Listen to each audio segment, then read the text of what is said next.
40, 30, 20, 10. Retard, retard, retard.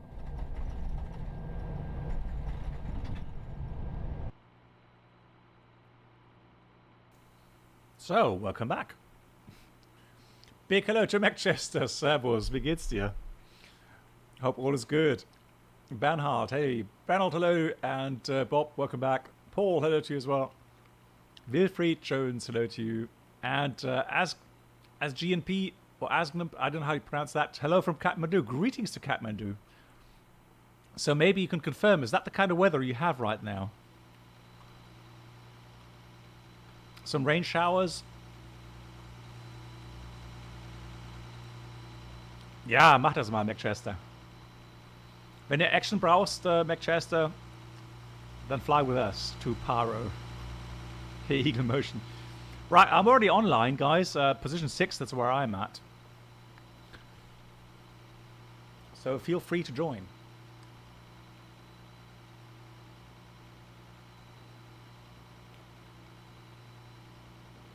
Oh boy, packs off toga. Oh my god. Yeah, okay. I'll try to remember that. Thanks. Packs off toga. Yes, flight plan is filed. Yes, sir. Thank you for reminding me.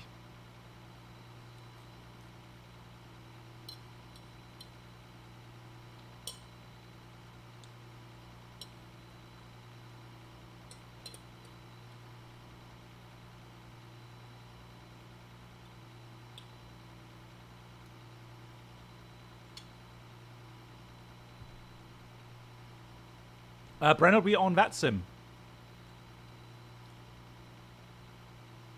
Brennan, yeah, we are on VATSIM. Not on multiplayer, VATSIM.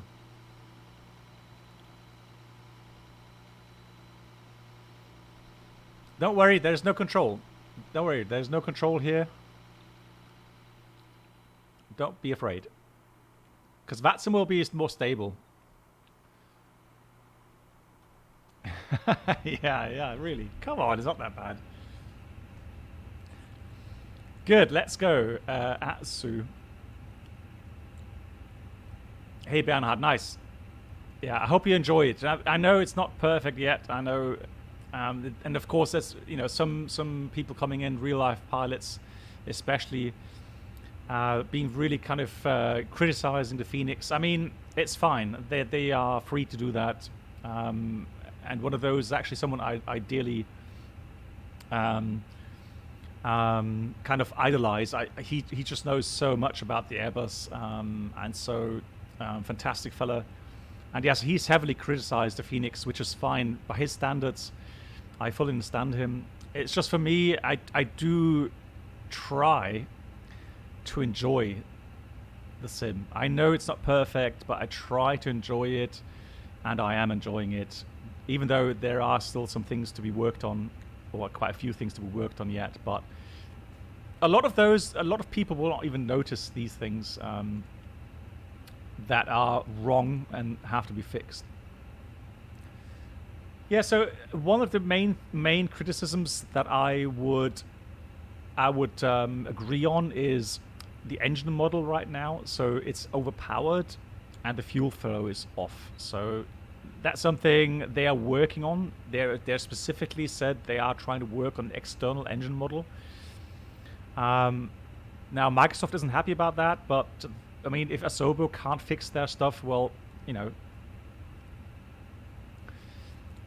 So yeah, the fonts, obviously, the letters, numbers here on the displays are a bit off as well.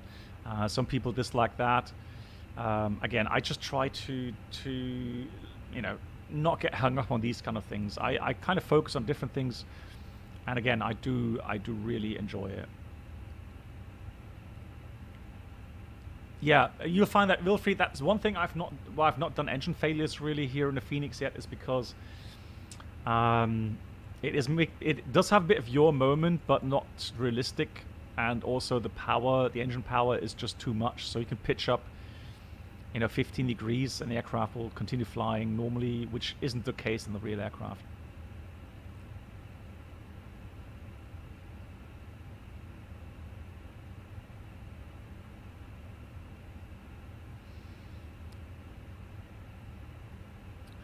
Right.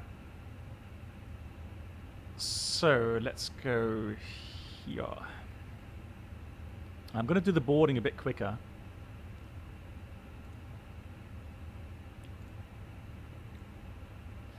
So if I click on that, I can actually put the time, which is, let's say, update. We'll do 0115. There we go. So that's fine. The weather here is light thunderstorm rain, 5,000 feet. That's going to remain a secret, Bob. That will remain a secret. So, 1009, no sig. Right, let's put that in here.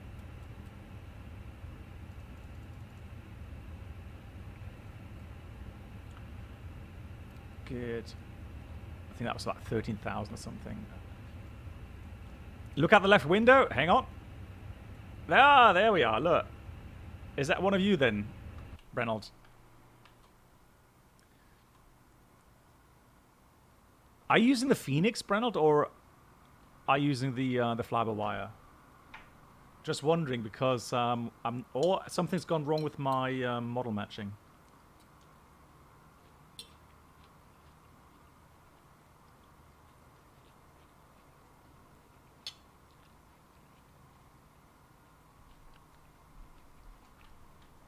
Oh, 737. Hang on.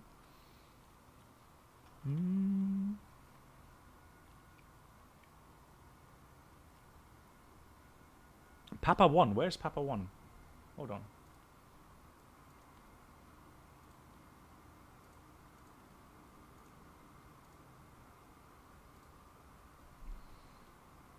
Hold on. Parking stands. Papa 1. Oh, you need position 1.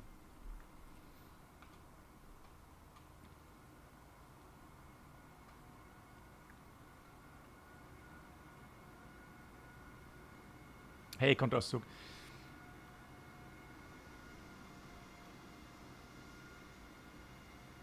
Okay, that's you. I don't know what's going wrong with my model matching then today.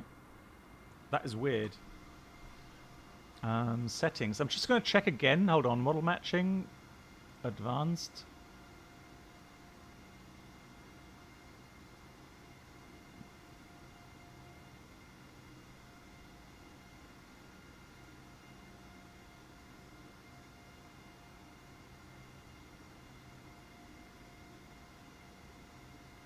Yeah, it should have 737, 700, 23 models. Right, let me try to reconnect again. Let's see if that works.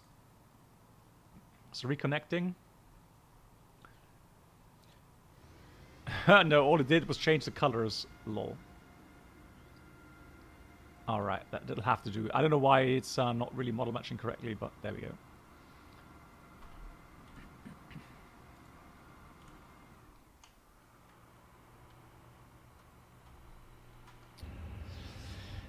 Good. What else do we do? We go ahead and go init here, init request. Now, the weather in Paro. That's the more important thing, really. So let's check the actual weather. Oh, no. Oh, hang on. Again? Why is that not showing weather? Hold on. Let's try to get real world weather. Paro. Because this afternoon when I checked, it was actually not too bad. Oh, it's old. So a scattered 3,000, broken 7,000 this afternoon.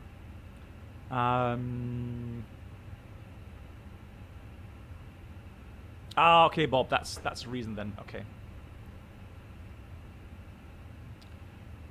Okay, Sapphire, yeah, thanks for that. I will try to reload that then. Yep.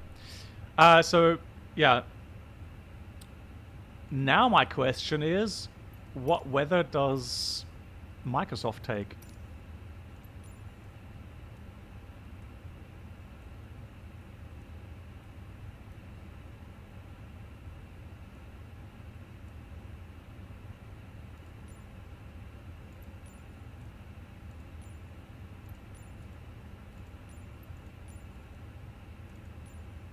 Does anyone know? So what weather is Microsoft pulling? Hey Alpha, hey Alpha, how you doing? Nice to see you with that name. Alpha 12125. How are you doing? Wie geht's dir? Servus.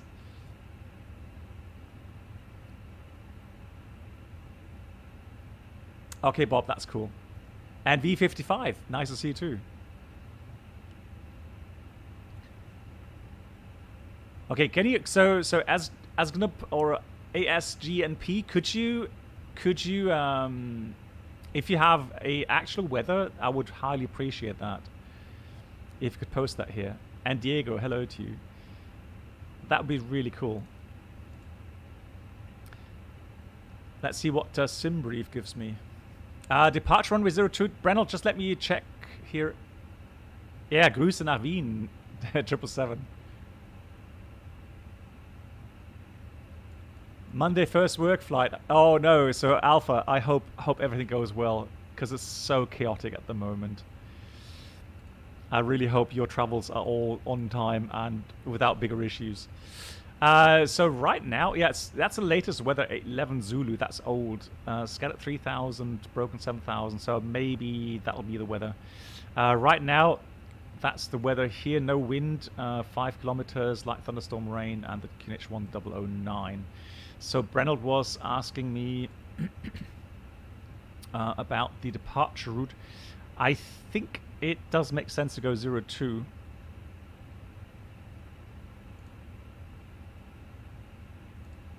So let's have a look.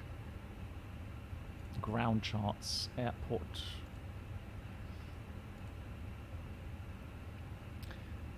So for departure. Okay, thank you so much, Danny.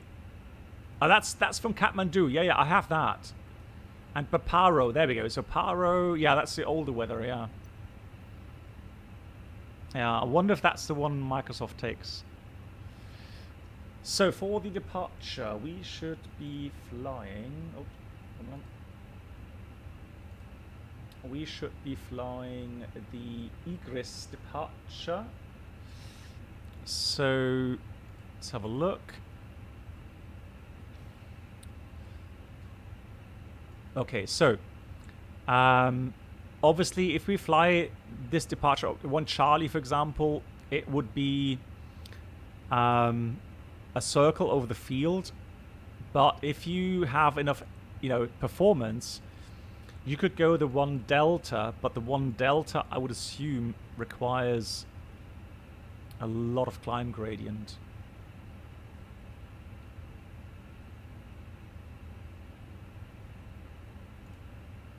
Let's have a look at this one. That's the other way. One. That's the darky. Hold on. Darky Igris. Yeah. I think the last time we flew this one.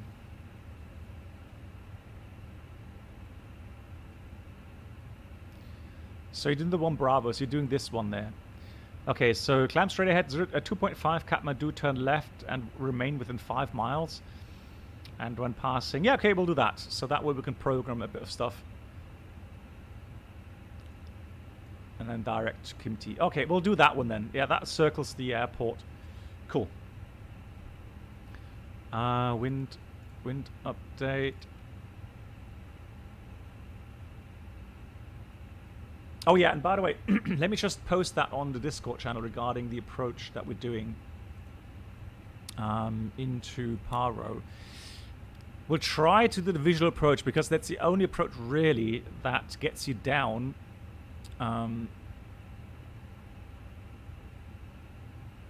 Okay, well I've got Tumli and a Zupzu for some reason, but we'll take that. Yeah. So I'll post that on the announcement channel. So in announcements, I will post the Paro file, if I find it, that is. Hold on.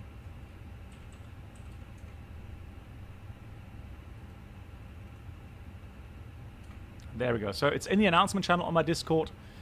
The Paro visual approach, we'll try to fly that. Hopefully the weather is good enough.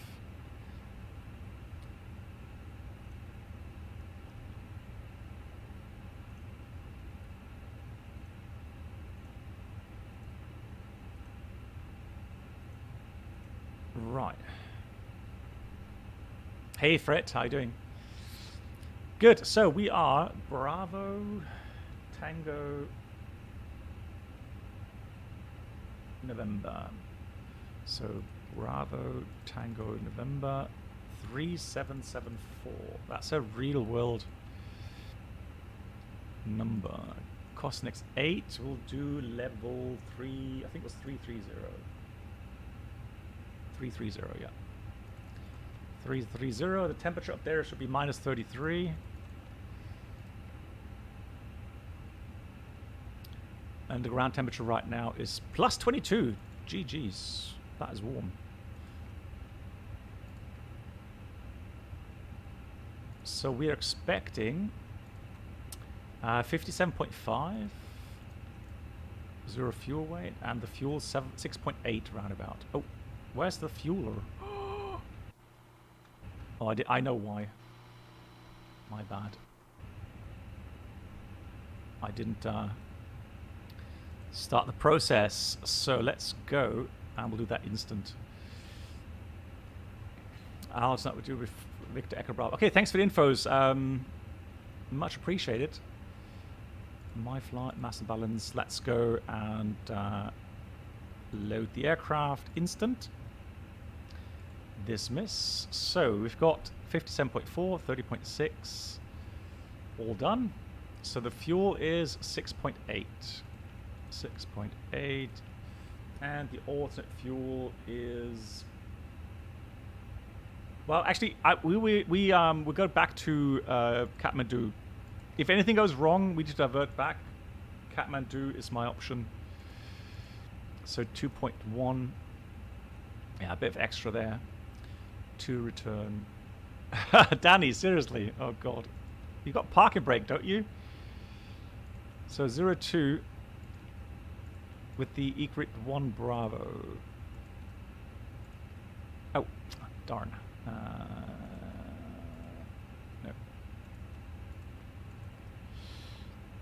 So that's supposed to be endpoint Kimti.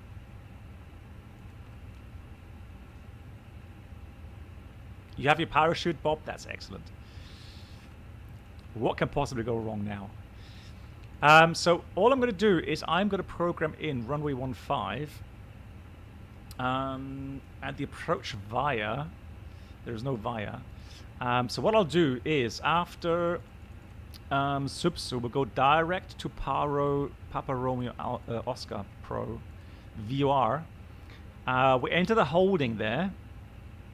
And then from there, we'll use that chart I've shown you guys. Oh, I've uploaded. I can show it here as well. So PDF.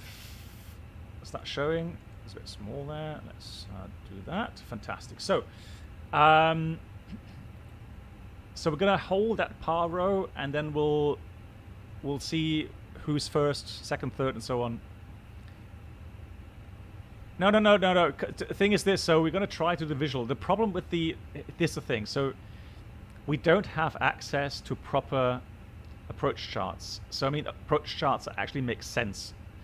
If we use the RNF approaches that are published, you cannot really descend in a normal manner. You cannot do that. I don't know how that's supposed to work. Let's put it this way. So if I go and do the RNF approach here, for example.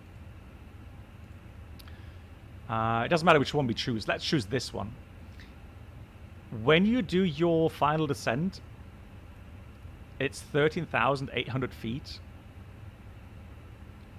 And your minimum is 10,000 something, 10,300.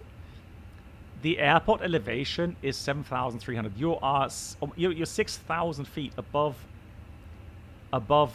the airport, and you have how many track miles? About 5, 7, let's say 9 miles to lose 6,000 feet. So the problem I have is what happens after you reach that point there? You're too high over the airfield.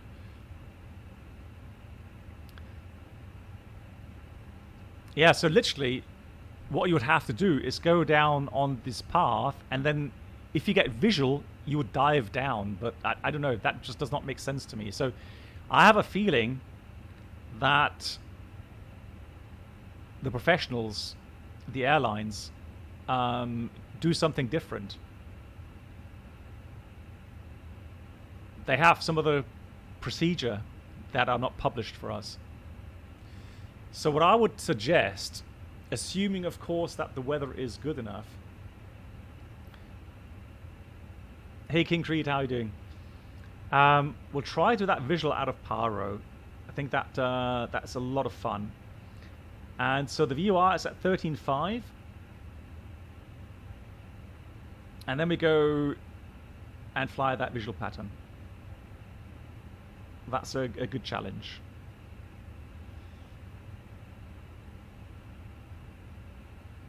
And just put in the landing threshold, so runway 15. So you have a distance to threshold, and you can do some simple maths to determine if you are high or low on the approach there.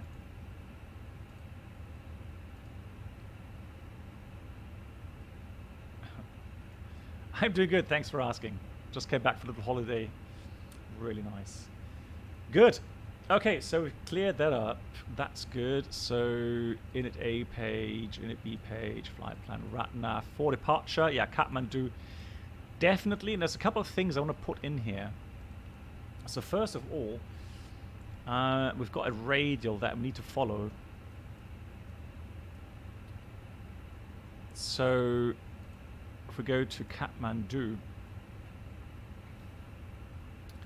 departure, where was it? There it is. So we have to stay within the 4 miles and intercept the radial outbound 105 to Icarus, and Icarus 10,500, 10,500 or above. So 105 course.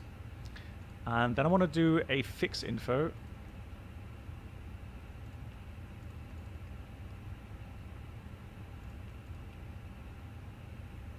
No, so that, first of all that. And then a 4 mile radius around that. So we don't go...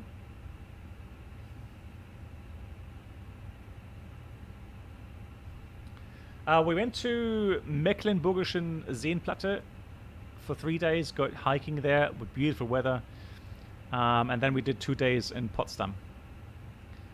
Highlight there was the Top Gun movie. Don't tell my wife. No, the city is absolutely beautiful. We did some biking. So yes, 2 days ago we did a full day of e-biking. A lot of lovely things to see. Good.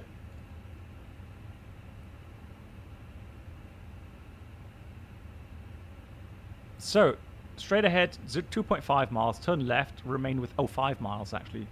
And when passing radial 320, that radial left, direct to Kathmandu, Kathmandu radial 105 outbound to Icarus, and then continue to minimum en route. So we continue to climb, and then we go to Kimti. So 5 miles, that is. Good. So, diffrips. Now, performance, we've been told to use Toga power. Config 2. Let's do that. Let's force config 2. Alpha. Yeah, it cost me a nice dinner. But it was worth it. Definitely worth it. So, config 2. Force Toga. Yes. Anti-eyes, no, 22 degrees, don't need that. Packs off. That's the final takeoff weight. Let's do 64 tons then. Sync the weather. And we'll do runway 02. Calculate. There we go. Oh, nice, Bob. Enjoy. Yeah. Enjoy. I hope you have a lovely, lovely cinema. Good. So, Toga power. Flaps 2 down 0.1.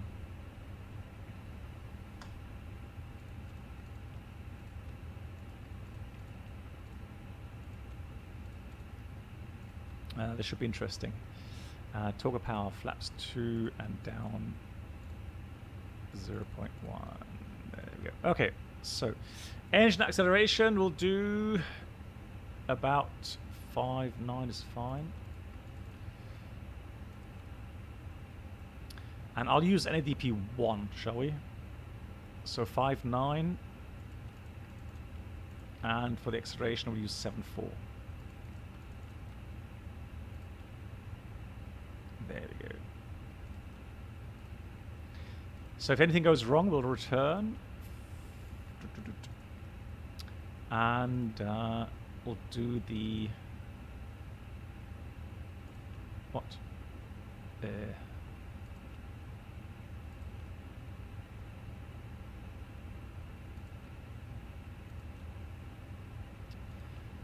Oh, come on. Secondary flight plan. Victor, November, Kilo, Tango. There we go. And we'll use the arrival. We'll use a VOR Zulu 02. No star. No buyer. Fantastic. Cool.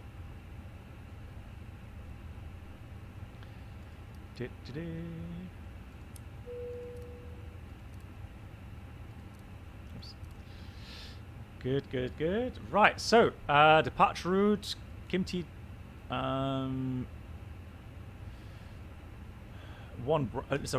1 Bravo departure. Sid, obviously high terrain, so we remain within 5 miles. Initial climb we'll do, let's do 13,000 first of all. And yeah, MSA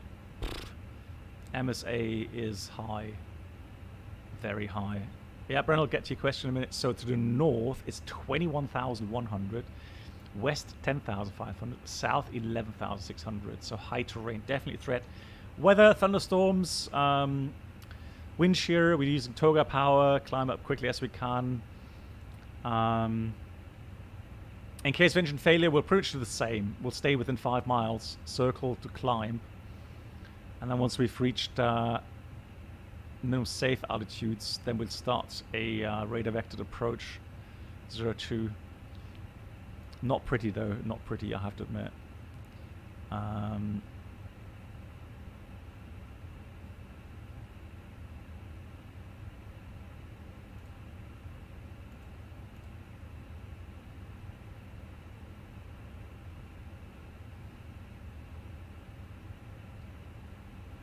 Hey, Constantine, what do you mean title? Victor, Quebec, Papa Romeo? What's wrong with that?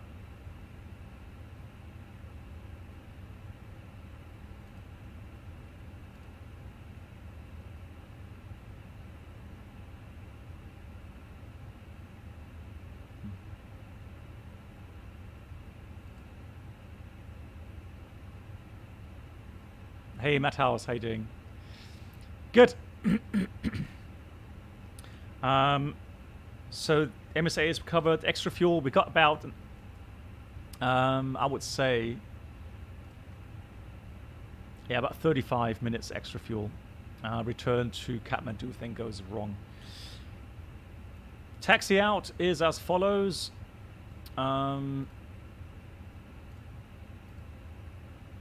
So we push back, taxi out to Echo, and then backtrack runway 02 full length.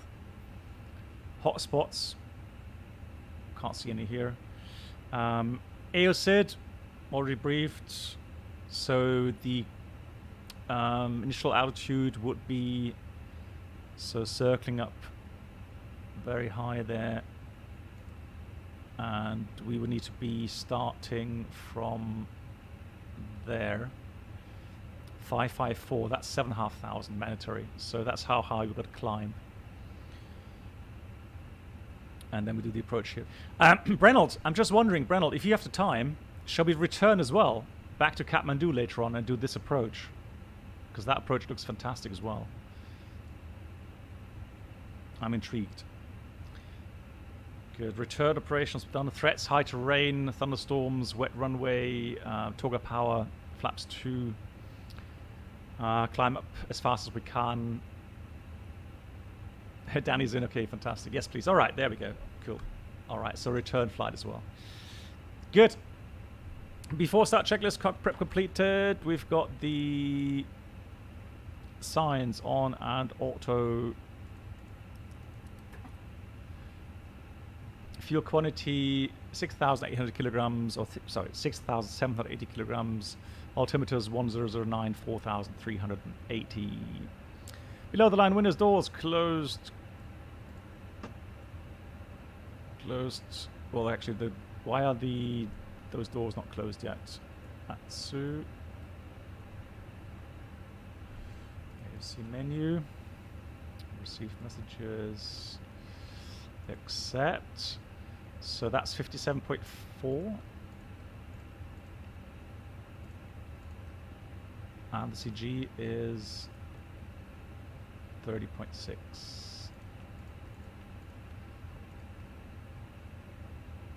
28.8. Yeah, that's fine. Have you flown to India? Yes, I've been on the 747. I've flown to... Oh, that's why. I've flown to Delhi, Bombay. I've been to Chennai. Yeah, in real life. But that was a long time ago, though. Good. So windows, doors closed. Beacon is on. Thrust levers. Idle. Parking brake is on.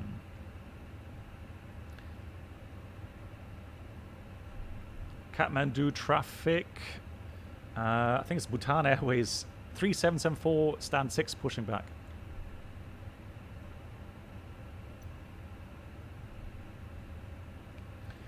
So let's go do this here real quickly.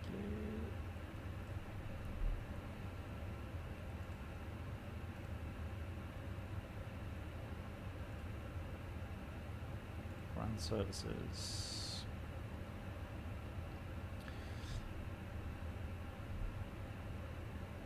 So connect the tug.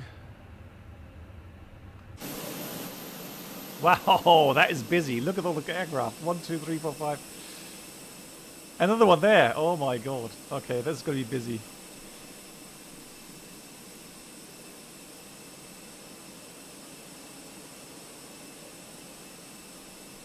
Oh no, think positively, Bob. You'll be alright tomorrow. All good.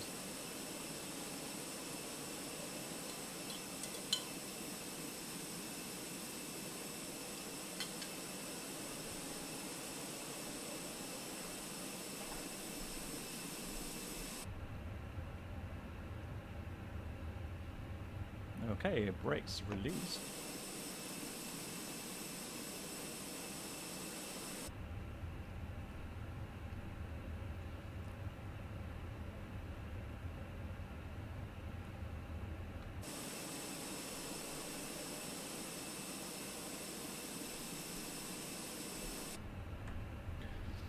Good. So all the pumps on. Engine start. Good pressure to start.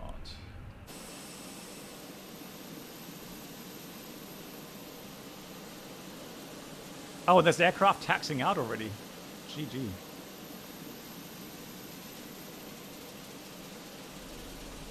No, Danny, I just did that NDP 1 since we climb up high or fast anyways. I thought it might make sense.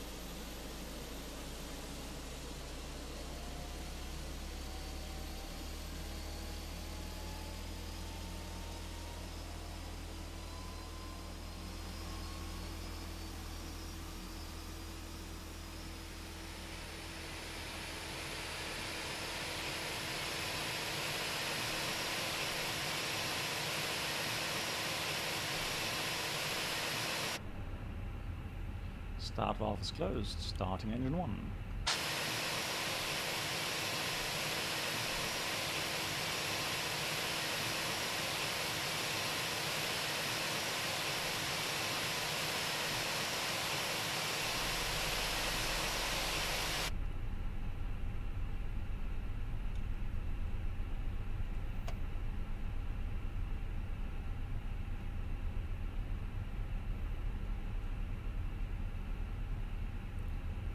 Bank holiday. Hey Bruno, have you watched Top Gun yet? Are you gonna watch it?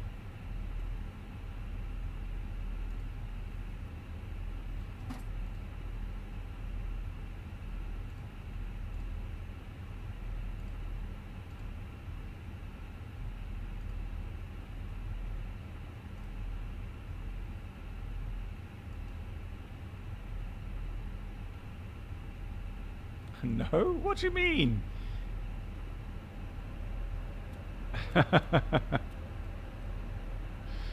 I don't understand. You have to watch it. Come on. Right, flaps 2. There we go. And trim is 28.8. So it's what? It's pretty much 0, isn't it? Down 0.1. Yeah, there we go. So flight controls.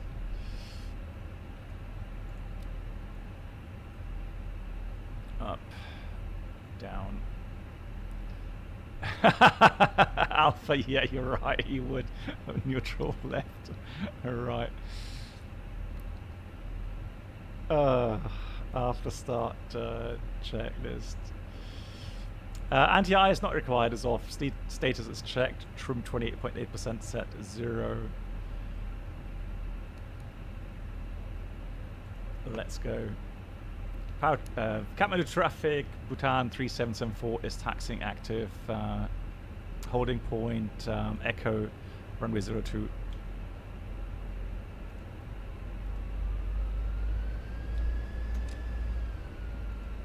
Kathmandu traffic, when traffic pass, Bhutan Air 445, push and start, stand for.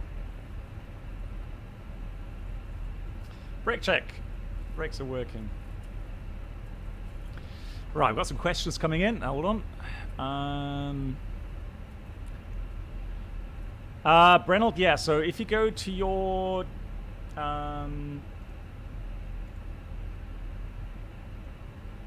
briefing charts there, so under the airport briefing, let's have a look. So normally you would have that here somewhere.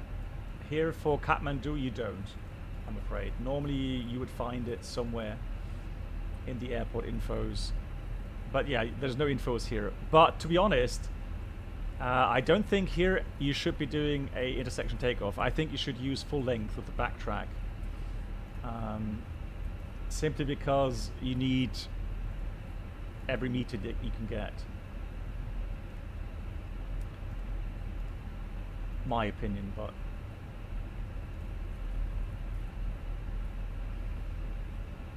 hey Jeremiah, how you doing? Thank you so much.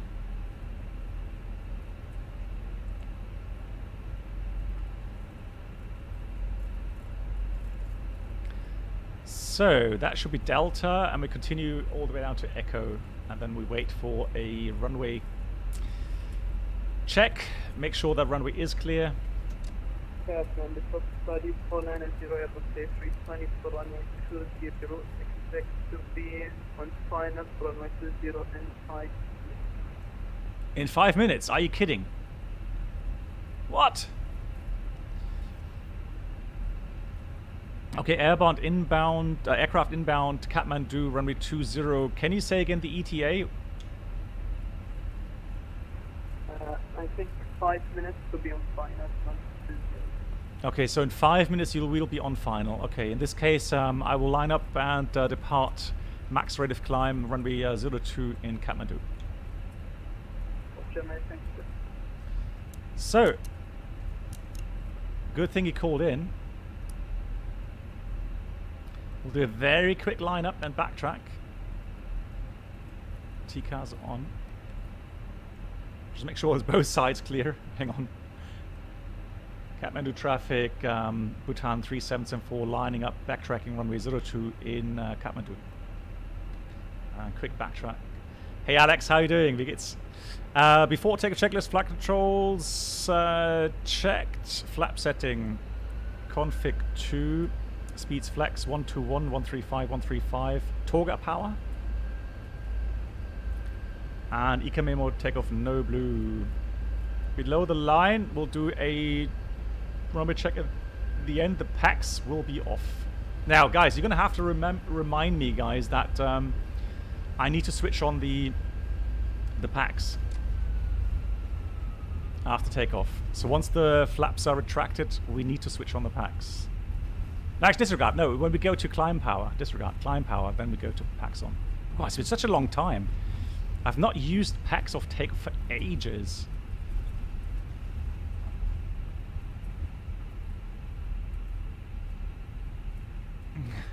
Okay, he will scream. Kathmandu traffic, Bhutan 3774 departing runway 02, Egress 1 Bravo departure. Kathmandu traffic, Bhutan Air 445, taxi holding point Echo runway 02. Are we ready? I think we are. So runway 02 confirmed, packs are off, takeoff. Kathmandu traffic, wind 148, pushback at gate 5. Take off. Mantoga, SRS, auto thrust blue. Good God, here we go. Kathmandu traffic, kayak 53, pushback after the Bhutan 445.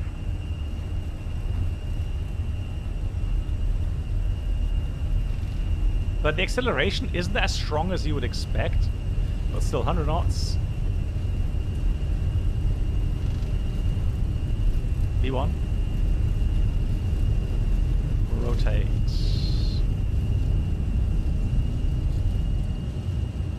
Positive climb. Gear up. Enough.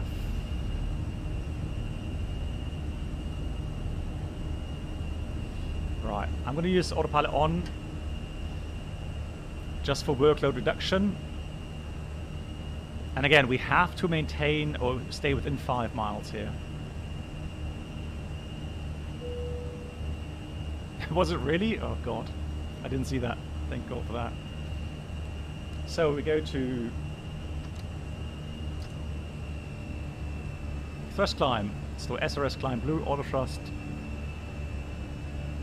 Ooh, there's traffic right above us. Are you kidding me?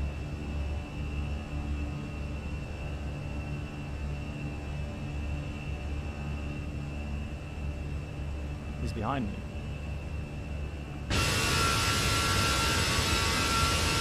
Oh, there he is. Behind me. I think that's the guy in the approach. Thrust climb, climb, out blue. Yeah, packs on. Thank you. 1, let's stabilize the pressure. Ah, you guys are good. Pack 2 on. Kathmandu traffic, Bhutan Right, Air flaps 1, 445, speed is checked. holding short Flaps runway 1. 02 at Echo, Now waiting for that's the how incoming traffic. pros do it. Oh, I see, you guys are good. Excellent. No, so can depart. I will switch to runway 02, currently joining the right downwind runway 02. Wow. I will wait for you, Bhutan Air 445. Look at that. Incredible. It's just testing us. Right, within there, wonderful. Alright, I'm going to continue climb straight to 330.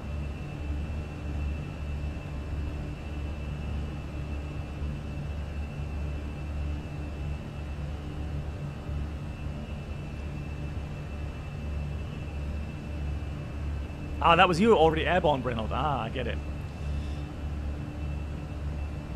Right, 10,000 feet. Golly, well, this is just a rocket at the moment. Right, just leave the seatbelt signs on. However, we still have got very high pitch. Still got restriction 180.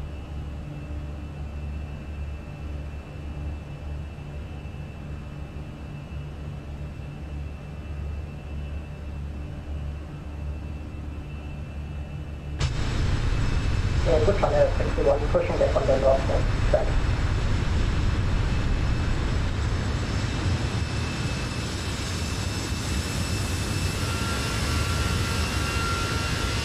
A bit loud.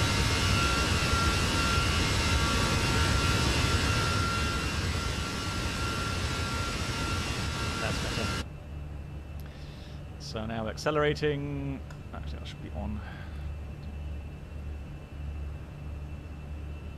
How many passengers? No, 130 or something. Hang on. Flap 0, speed is checked. Flap 0, ground spoilers, disarmed. Right. I have... Kathmandu traffic, kayak 53 taxiing to holding point in sequence.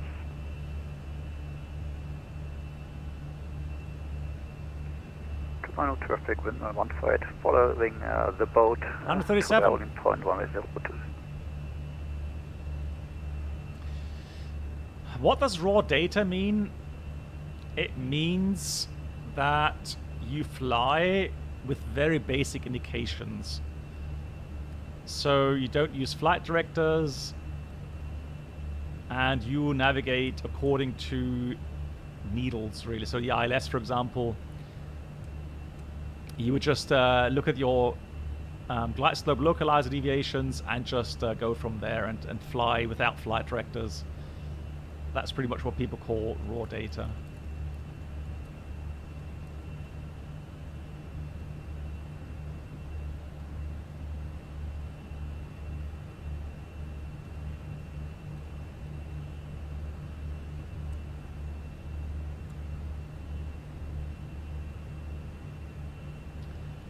Good. Transition, standard, set, cross-checked. Yeah, should be fine now. Good. Last thing to do is RATNAV, clear, secondary, copy active, and fix info, clear as well. There we go.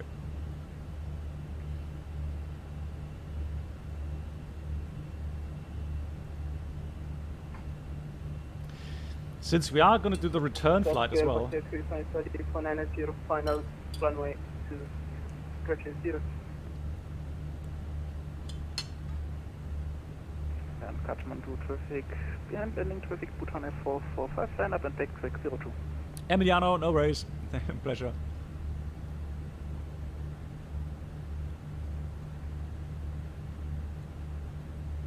Bob, wasn't that the other runway though? In Sam Chui's video, didn't it land on 3-3? Look at that. Wow.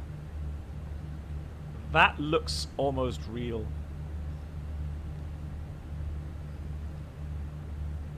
Traffic jam in Kathmandu, right? I know, right? Right, let me just check the pressurization here. Make sure the packs are working correctly. Kathmandu traffic, Bhutan 61, taxiing to runway, holding point, runway 02. Yeah, looks all good.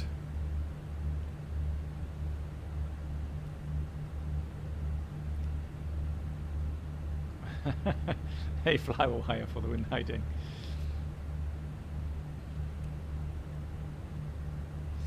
Right, it's so bright. Let me get the sun visor down here. Ah, there we go.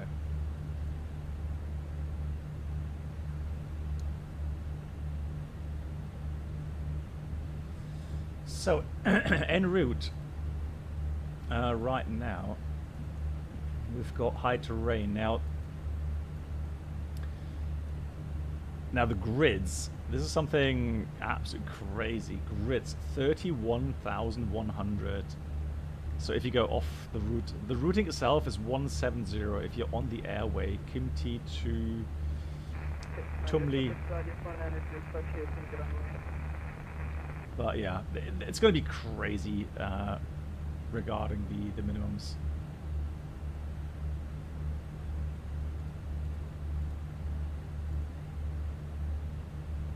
So we guys, regarding the approach into Paro, I think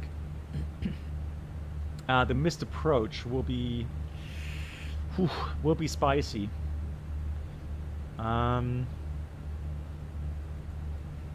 That will be spicy for sure.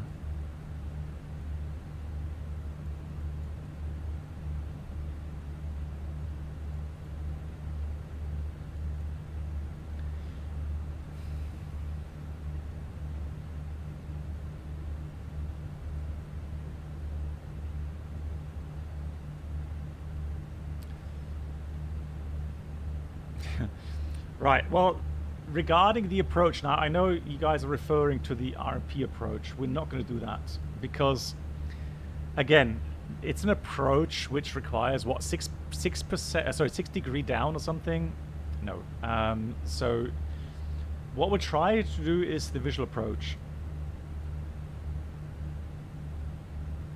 So this one here. And since we are like 6 people going to Paro, it's probably got a good idea to enter the holding. So regarding holding, guys, we'll do a 360 degree inbound right turns at Paro. And then for the missed approach, right, visual, climb up as fast as you can in the valley. Just follow the valley to the east of Paro. And then check on your TCAS where the traffic is in the holding and just make sure that you don't conflict with them. I don't have any other ideas what to do here.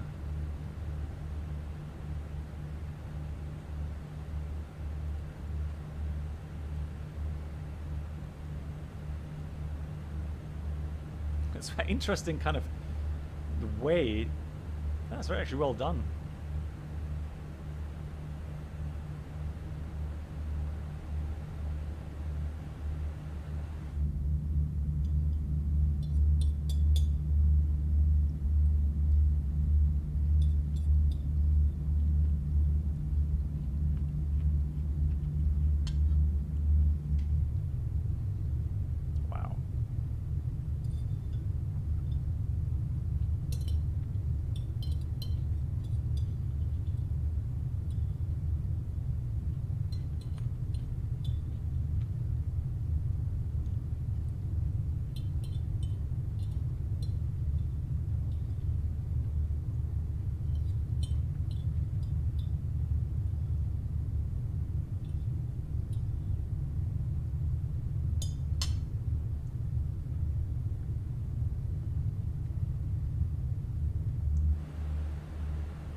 Brennel, are you referring to Cumulus granitus? Wow. Flying here in real life must be absolutely amazing.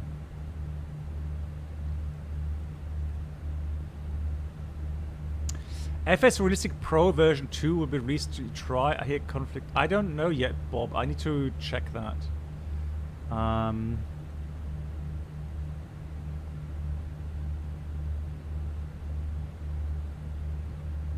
Welcome aboard the Hey. Captain Blackbox YouTube channel subscriber experience. Could new subscribers please make their way to the first class cabin where complimentary drinks, snacks and premium flight entertainment will be served. Thank you. Let me restart my add-on here. There we go. Thank you, Bob. I was just about to press that. Vicaris, thank you so much for 4 months here on YouTube. Quick jump to let you know I'm still here. Happy landings. Vicaris, that really means a lot to me. Thank you so much for being here. And Vicaris, I hope you're doing well. And how did the promotion go? Oh, was it pay increase or promotion? Not sure what it was. But hope you are happy.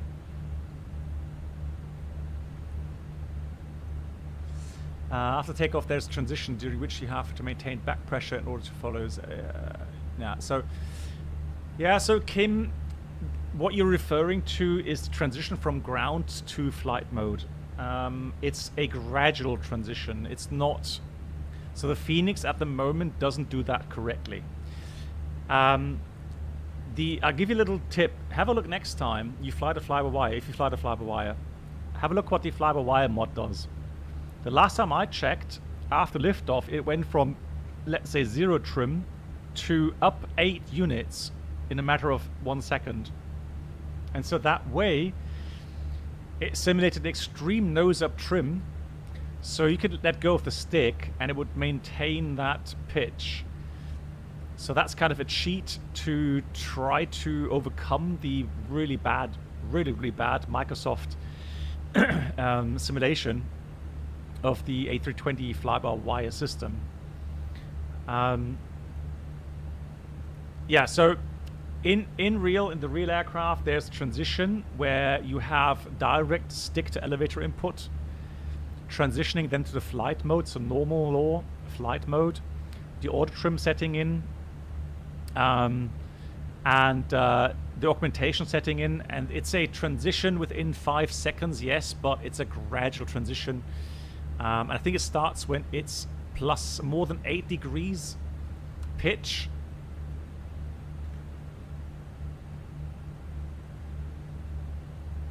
Let me see if I find that.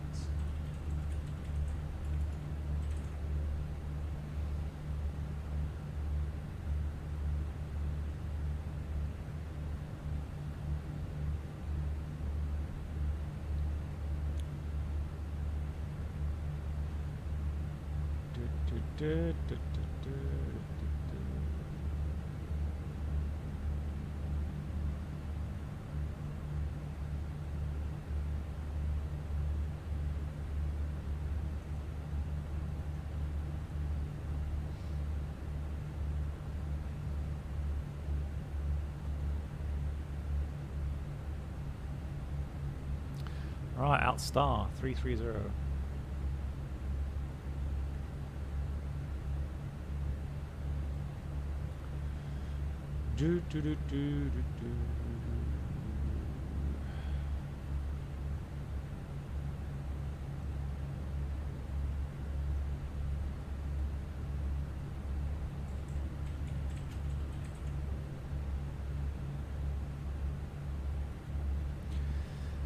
Good. Okay, so normal law.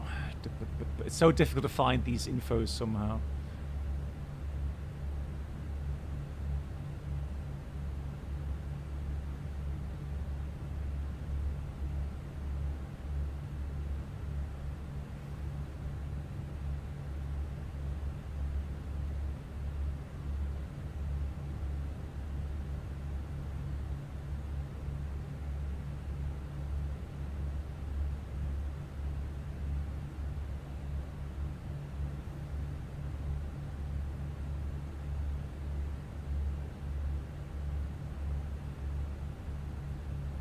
It's so frustrating. There we go. Okay, I found it. So yeah, so after liftoff, the pitch control immediately 0.5 seconds after liftoff. So once the struts become decompressed, and the pitch actually being greater than 8 degrees, it starts transitioning to flight mode, and that takes about 5 seconds. The lateral control goes into the flight mode within 0.5 seconds after 8 degrees pitch has been reached. So the lateral control into flight mode goes very quickly, while the pitch control obviously takes around about 5 seconds to do the full pitch authority. So there's a kind of smoother transition. Yeah, so the FENIX right now, since they don't do that trick with the instant pitch up of 8 degrees, it takes a little bit longer. So the 5 seconds, it's not a gradual transition. It's like you don't really feel any changes until 5 seconds afterwards. You then get to normal law, the normal protections and so on. Right, I have no weather, so I don't actually know what Microsoft is making of the weather right now. I have no idea.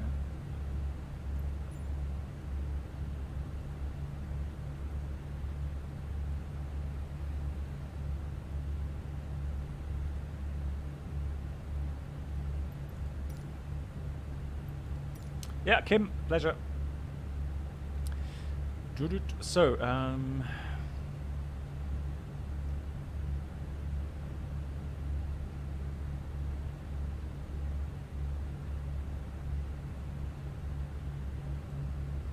in this case, we'll just take the last weather that we've got, hoping that's the one Microsoft uses. So the last report out of Paro was 22 degrees. Brennel, I think you're ahead of me, right?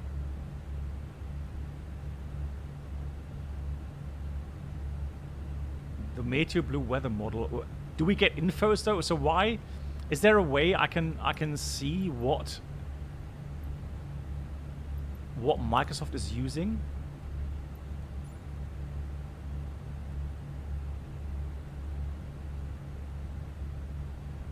Because I wouldn't enter the data in here in the MCDU.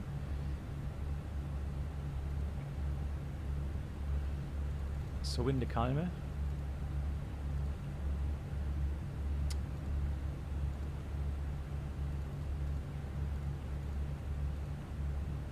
And the QNH was 1013. Right, no minimums since we do a visual approach.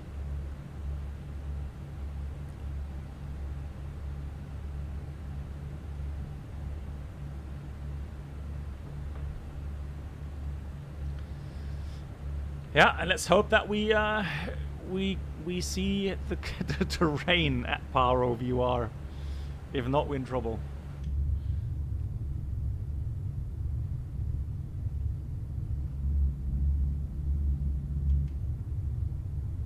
Yeah, it is stunning indeed.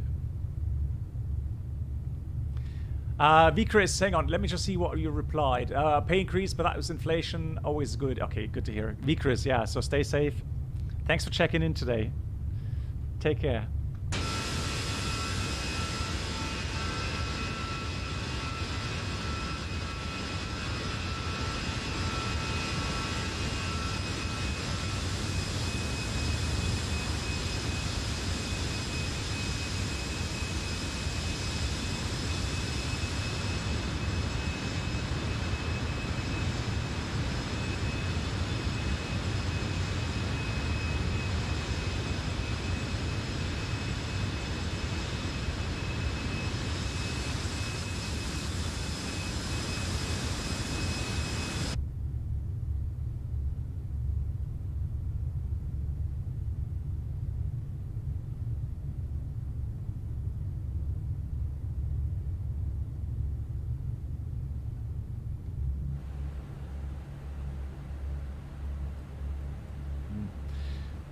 No, to be honest, I don't know. I don't know what older software he would be referring to. I don't have documents on any other than what I'm quoting. I would be surprised if, well, I'm not surprised. I mean, it could well be that a long time ago there may have been a different ground to flight mode transition. Yeah, and the thing is this, so what I can say is that the underlying flight model of the fly-by-wire system of the A320, so the stock A320 in Microsoft Flight Sim, is just completely bad. It really is bad. That's why the fly-by-wire mod team came up and did an amazing amount of work to make the really bad Microsoft A320 actually flyable. So again, hats off to the fly-by-wire mod team for doing what they've done and achieving what they've done for us flight simmers. Because I don't know when, if at all, the Sobo team actually goes and improves any of the basic models. So it's yeah, it's a nightmare for the add-on makers, so that's why. Hey Andrew, welcome, thanks so much.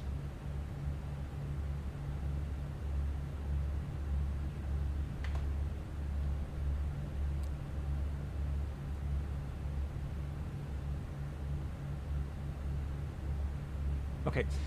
Okay, so if you say Neo, okay, so the Neo, yes, the Neo does have a different mode. Because the Neo have what's called a rotation mode. So it doesn't go from ground to flight mode. The Neos actually have a what's called a rotation mode. If you are interested in those kind of details, roughly saying I think it was 70 knots or something like that, or 80 knots. I can't exactly remember. It takes about 2 seconds, and then the aircraft transitions into the rotation mode. The rotation mode stays active as follows. Again, the 8 degrees pitch, and then 2 seconds after the 8 degrees pitch is reached, the lateral control is in flight mode again, but it takes 5 seconds for the pitch mode to go and start the transition. So all in all, in the Neo, it takes about 10 seconds and not 5. 10 seconds for the ground mode to completely change into the flight mode. However, and so this is one of the things, guys, you cannot know, but let me tell you that from real world experience. In the real world, if you get your load sheet, and normally that's pretty accurate, and it gives you a trim setting, and you set the trim on the ground prior to departure, once you get airborne, that trim setting is already pretty good in stabilizing the aircraft in the pitch axis after liftoff when you let go of the flight stick. The nose in the real aircraft never ever drops like it does in the FENIX after liftoff, because again, the basic trim setting of the horizontal stabilizer is in a setting that is going to stabilize the aircraft, and then once the aircraft goes into flight mode and the auto trim starts working, the auto trim will then do the rest. And yes, sometimes you will see the trim wheel actually move considerably, but not always. So yeah, again, you know, real world flight sim is a bit different. So let's go 17,000, I think it was. So initially we go thrust idle descent, out blue, 170.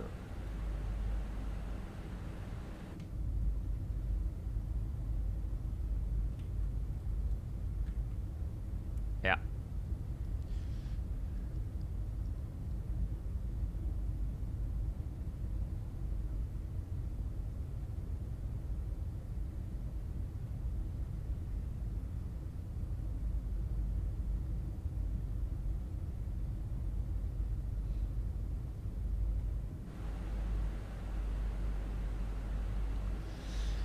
Okay, so I can see Brennald, he's 15 miles ahead of me.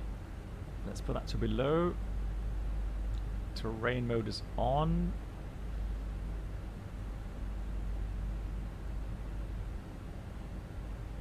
Right, it'd be interesting to see if once we reach Paro VOR, oh, those clouds, oh, I just hope they are not covering the valleys.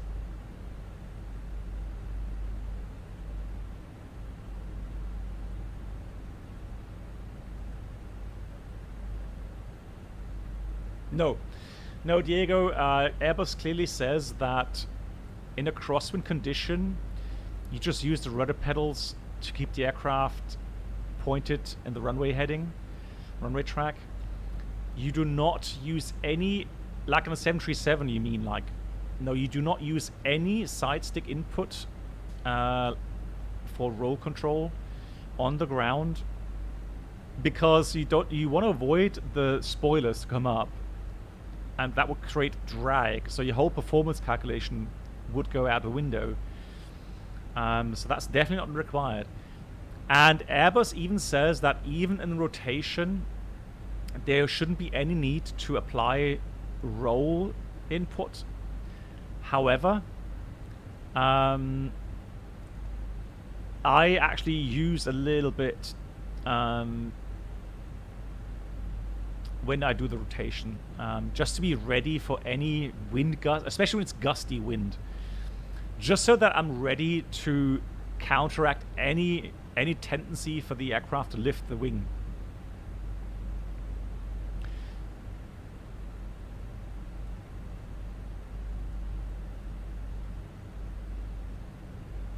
Yeah, at the moment, I am puzzled as well. Right, let me go open descend here. Right, so I'm going to enter the holding in Paro real quickly. So Paro hold, and we said we do 360 inbound with right turns. There we go.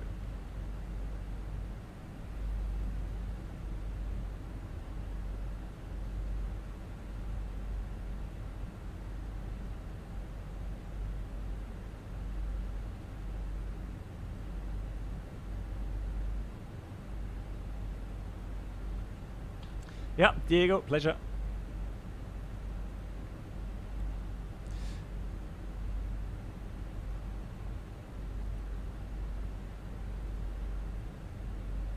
All right.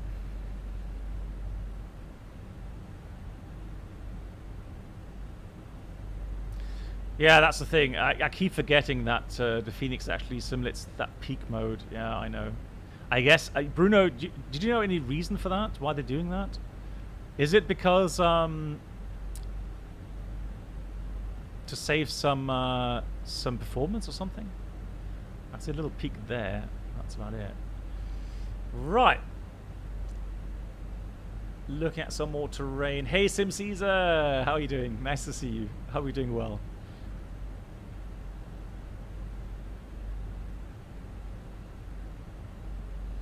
Sorry, Kim. With what regard? Neo or CEO as well? In which regard? With the roll input and crosswind on takeoff, or what? Yeah, for me, there's no difference in that. Brennelt. So I'm going directly to Paro VR to enter the holding there. I'm not going to Tacti, if that's what you're doing. And I'll descend down to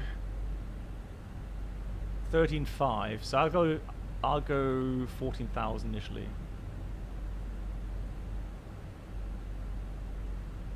And I'm already going to set the altimeter to 1013 in the hope that's exactly what Microsoft does. I have no idea. Yeah, no METAR. Man, that's frustrating.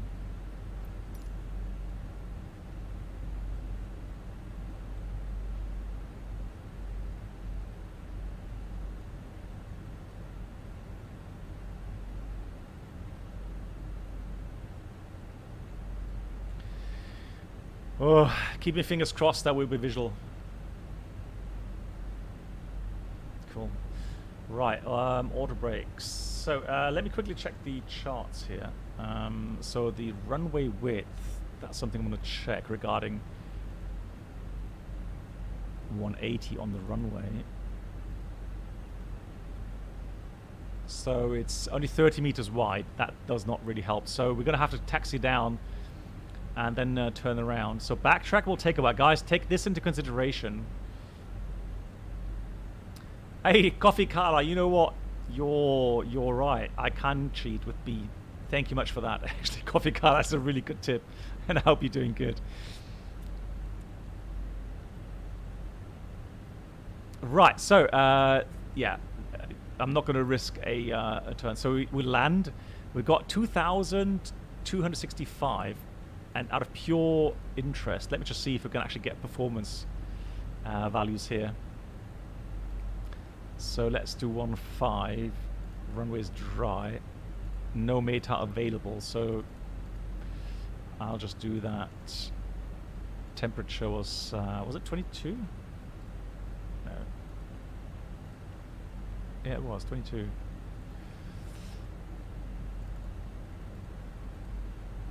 One 013, and the landing weight is around about 62 tons. Will you actually? Let's do auto brake low.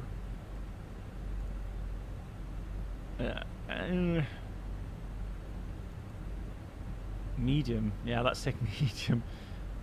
Max reverse, manual landing, flat full, or thrust off. Well, let's try again with low. Yeah, so factor goes above that. Now let's go medium. Good. Alrighty. So that's fine then.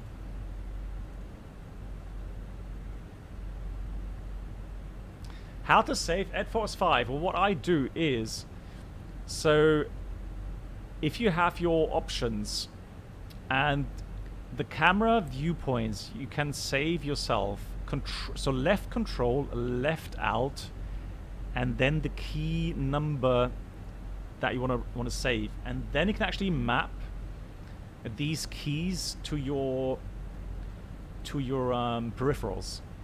So left control, left alt, and then the number. Not on the new pad. I use the normal numbers on the keyboard.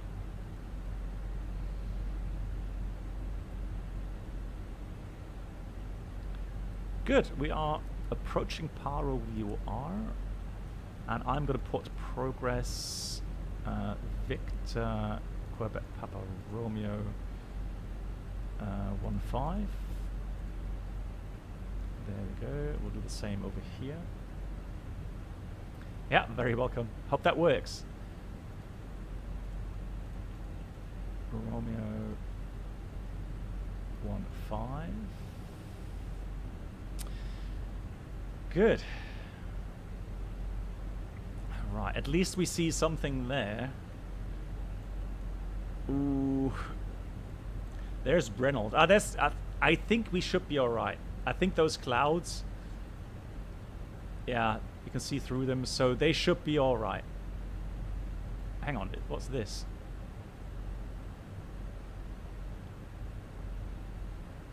Is that cloud? Where's Brennald?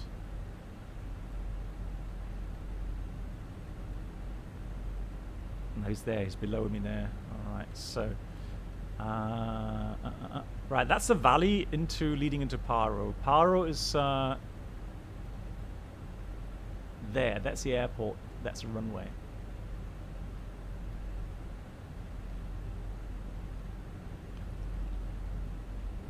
So we should be alright for the visual. Keeping fingers crossed.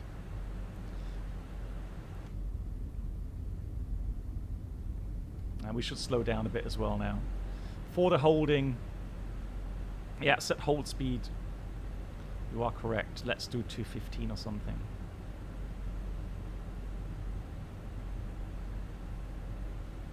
Paro traffic, Bhutan 3774 is entering the holding at 14,000 feet at Paro VOR. So I'm going to wait for Brennald to kind of go. I think maybe once I come back to Paro, we'll start the approach. And that will look as follows. So unofficial, obviously. So 13.5 at the VOR. Then we continue just south of the field to 0.1. So go full flaps, gear down, final approach speed.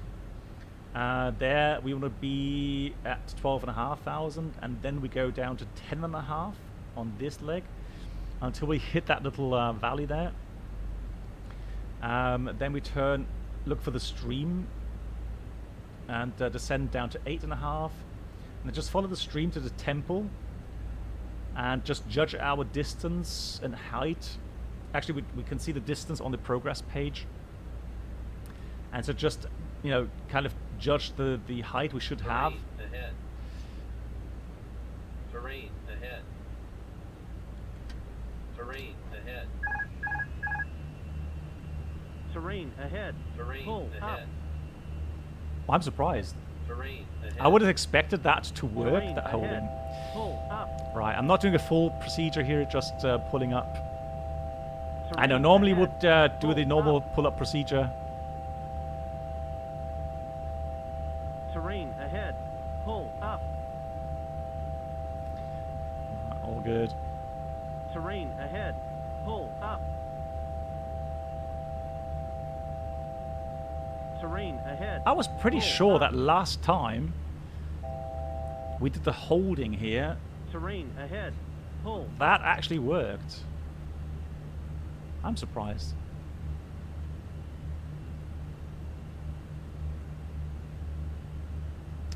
Yeah, my memory just may not serve me correct here. Right, guys, so Paro holding, do that in 16,000. Don't do that at 14.5.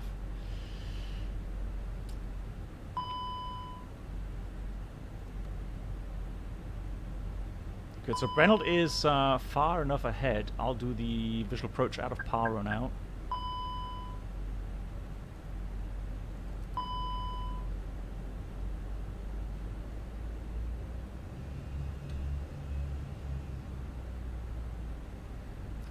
So, there we go.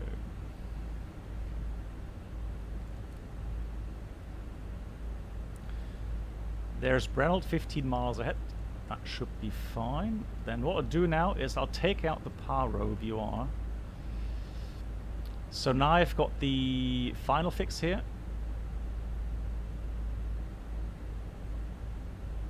I'm surprised nobody else. Oh, sorry. Chart. Captain, the charts are booking. Thank you, Wilfried. Thank you much.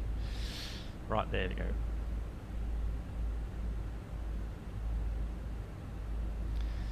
Good. So we have visual contact. We'll start the visual approach. And so again, we're going to slow down now. 12,500 is our next altitude. And I'm going to leave the missed approach. I'm going to put 16,000. Approach phase goes active. Speed managed.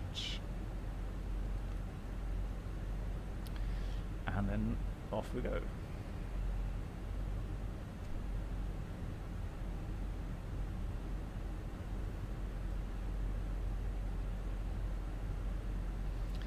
Lucky the cloud cover isn't too bad.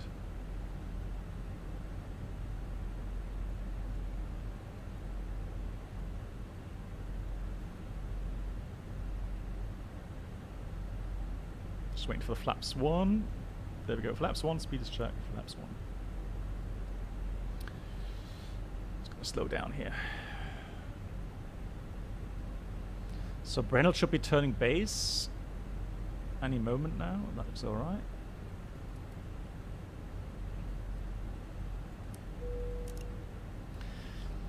Now, just to make sure, guys, that was not a normal pull-up procedure. A normal pull-up procedure would have been a lot more aggressive. Max stick input, toggle power, etc., etc. Flaps 2, speed is checked. Flaps 2. Right, there's the airport below us.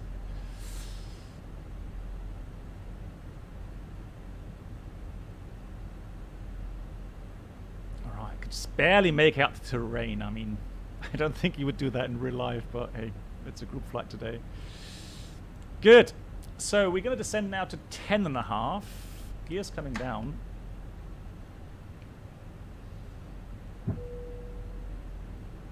And then the valley should be around about there.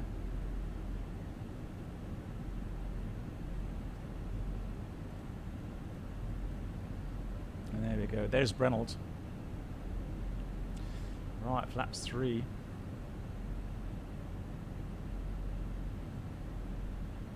Speed is checked. Flaps 3. And here comes flaps full. Speed is checked. Flaps full. 10.5. Now, Brennelt, let's see. Where are you? There he is. That looks good. Looks alright. So 10.5. Careful now. So we'll do the turn after this ridge line here.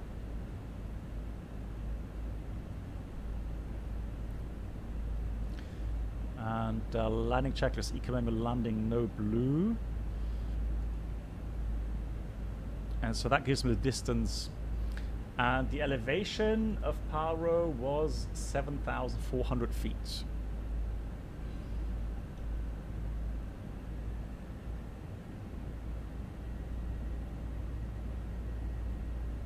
$1,000.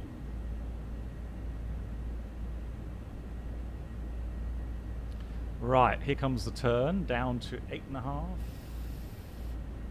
So we descend. So 8,500 feet is pretty much only 1,000 feet above the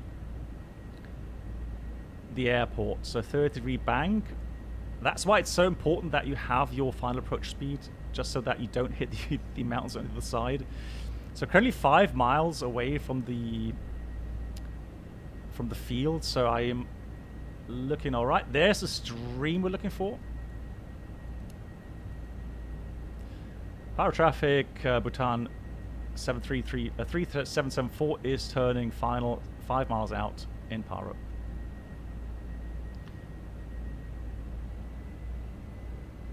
One thousand. 1,000 is check now.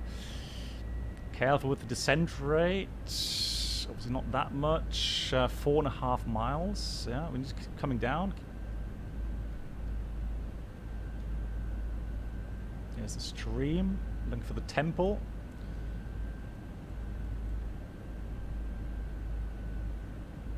So there we go. 3 miles. I want to be 8.5. 1,000.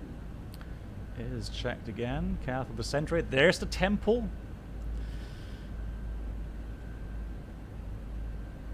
Reynolds, how's it looking?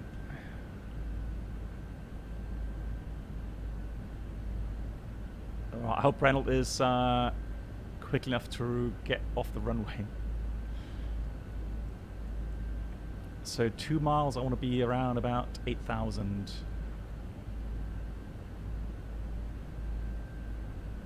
Okay, descent rate there. 500. There's the runway. He's taxiing back.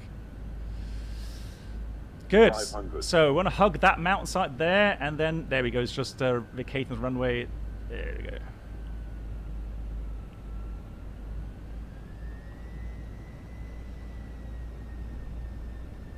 And that's a really kind of aggressive move at the end. Just buzzing those rooftops there. 100. And then we just have to go a little bit more aggressive, so more than 1,000 feet per minute. Sink rate. Disregard. Sink rate. Sink rate. Otherwise, we can't do it. 50, 40, 30, 20. Retard. Come on. Oh, that was me. Who was that? Oh, Bruno. Spoilers. Reverse green decel.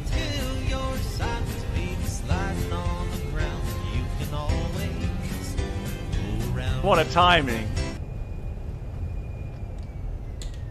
Manual brakes. Jesus. Too late? What do you mean? That was right when I was listening to the call-outs. Power traffic, Bhutan 3774 is backtracking runway 15. I will call you when runway is clear. Yeah, whenever I do the approach here, I'm... traffic, Bhutan. No, that's how pros Now do over it. at the field. Okay, that's alright then, enough time. This approach always makes me feel like I'm really cheating, because the videos I've seen, so you can either do the valley and really do a kind of 30-degree bank turn at the end, or you just come over the houses there and do a little bit faster descent. So I've seen all kinds of approaches here into Paro. Paro traffic, kayak 53 entering the hold over Paro VR. Yeah, make sure you have that 16,000, otherwise you're going to have a surprise with the terrain. Yeah, I'm at 17. GG. You could make it better. Well, again, it's... As long as, you know, things are fairly stable, and we've got the call-out sync rate once or twice, so... Yeah. But I just don't know how otherwise you would get the aircraft down here if you don't do that so aggressively. I have a feeling, Brennelt, I have a feeling the apron is going to get pretty crowded.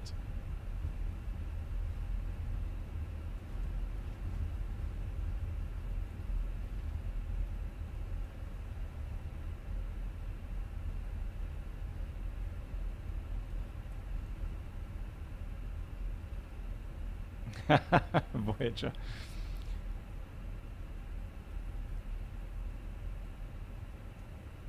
And runway is clear in Paro.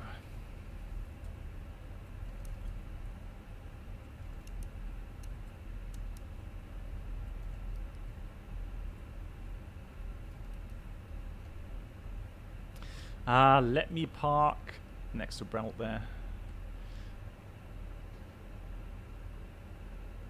And anyone else following, you're going to have to go and come in on the second taxiway. Thank you, Bruno. Thank you. Yeah, we could watch that video to see how they do it. See if it's much different. Didn't I switch that off?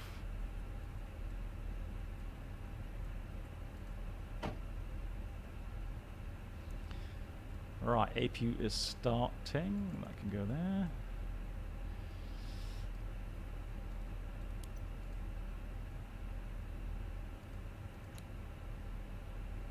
Looks all good. Hello, Brennelt. Okay, thanks, Bruno. Let me just check that.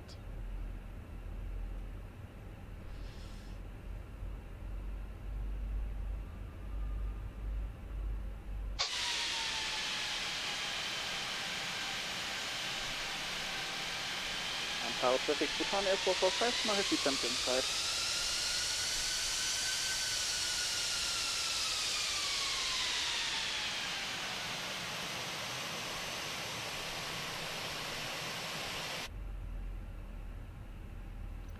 That goes on, and that goes there. APU is available, lead on.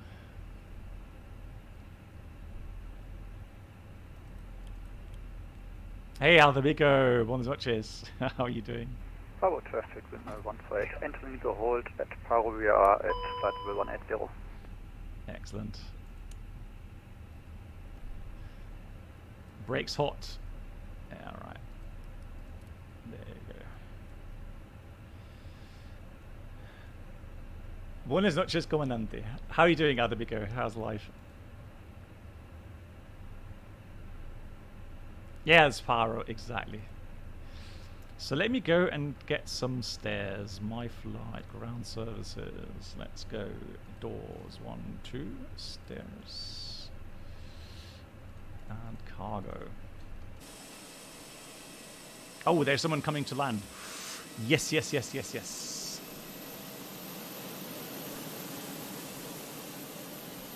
Nice. Wow, that, I have to admit, that was a huge bank. But GG's. In the touchdown zone as well. Well, well done. Great landing.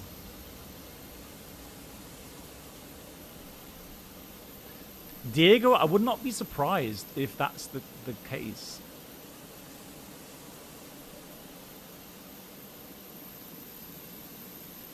In Paro traffic, Bhutan Air 445, now backtracking the one-way in Paro. Bruno, for some reason I can't call up the video. Why is that? Oh, it doesn't have the full address, so question mark T. T equals 99. No, it doesn't open it for some reason. Oh, hang on. YouTube.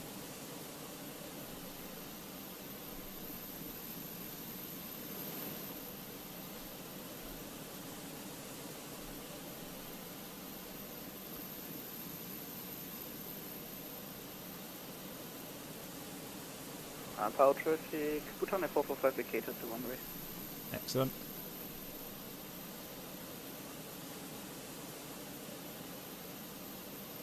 I can't load the video. How weird is that?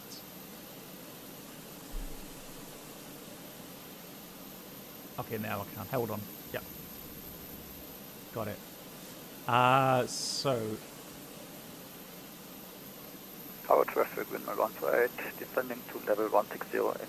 yeah, you see, they have They have the same. They have the GPWS and terrain mode off. Paro traffic kite 53 leaving Paro VOR at 13,000 feet, heading for the circling.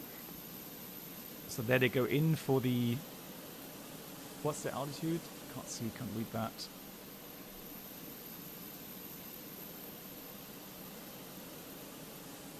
Yeah, so they aim again for exactly the same spot that I was aiming for. Maybe just a tad left of that.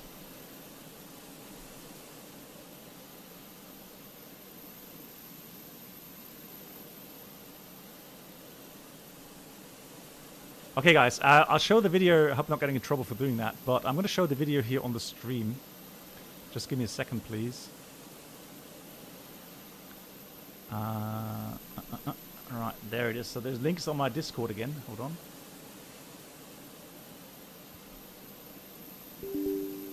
Delete.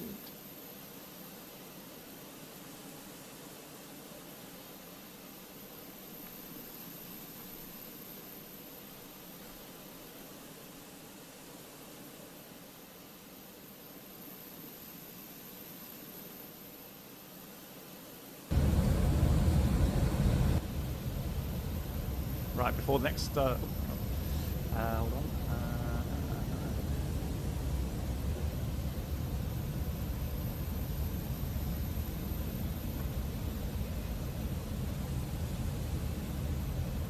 Right.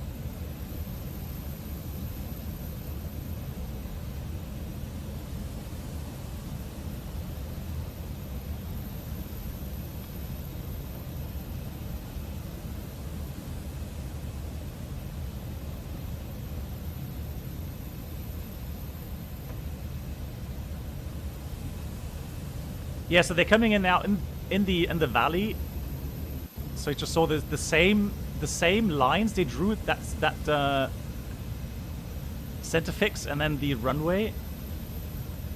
So that's a stream. 1,000. Yeah, I can see the monastery there. 500. Ah, okay, so not really over the stream. They come a bit more from the left side. The FO is like, it's just like, whoa. Well, maybe not. He looks like he's bored. It's like his 5,000th approach into Paro. He's probably thinking, God, not again, Paro. Paro again.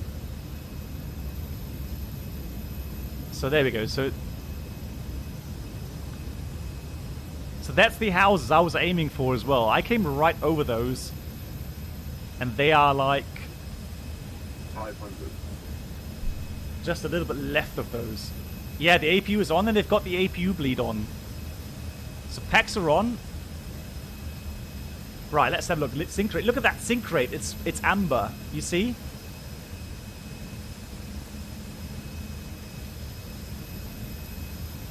It was amber just now. It's green again. 50, 40, 30, 20. Retard. Retard. Retard. Retard. Smack. Retard. Oh, they're automatic low. Wow.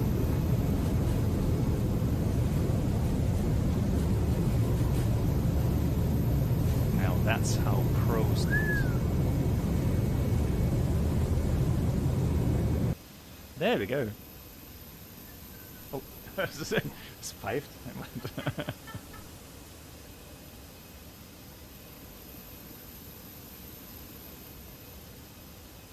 Power traffic, windmill 148, leaving the hold at Paro VR for the visual circling 15.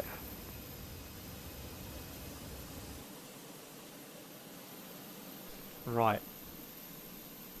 So, anybody else on the final? I hope I've not missed anyone. No, 3 aircraft. No, I've not missed anyone. Well, Wilfried, we did our calculations as well regarding automatic low.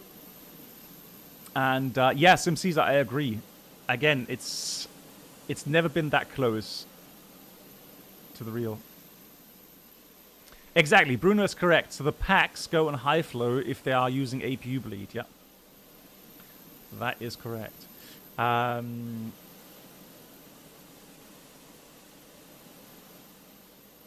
So I don't want to miss anyone, but I want to prepare my next flight as well. Although, let me do the flight plan first.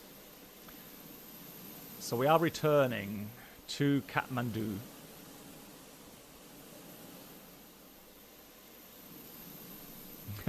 Jan Lop, no worries.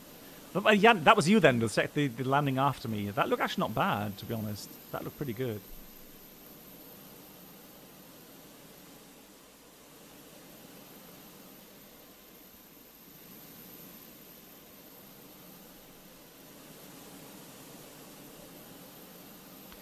So Bhutan, let's do 3775 for the return flight. Victor, Quebec, Papa, Romeo. Victor, November, Kilo, Tango. And we're doing a A320 again. A little bit extra. Channel 61, descending to 60,000. Paro traffic, kayak 53, 5 mile final on the stream for the runway. Ah, there we go.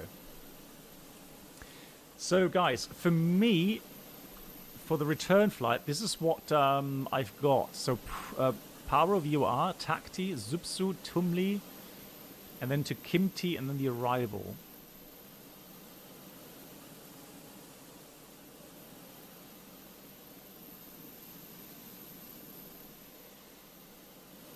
Actually, disregard. Kimti to Romeo. Yeah, Kimti to Romeo, then Kimti. All right, there we go.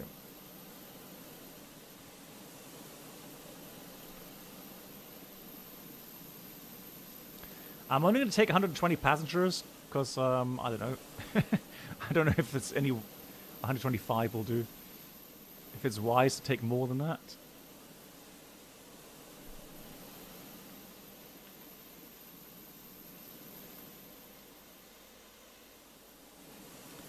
GA should visit. Kayak 53, 2 miles. Thank you. Cameras Good running. night, black box. Hey Voyager, good night. Yeah, if I remember correctly, it was 140 on the A321. You put that too low, and on the 320s, it was 125, I think. There he comes.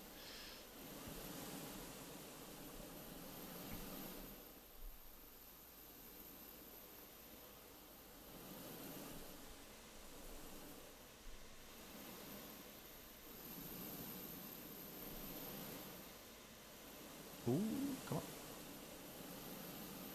Yeah, just one little turn at the end, and that's the thing. That's the problem with the turn at low level.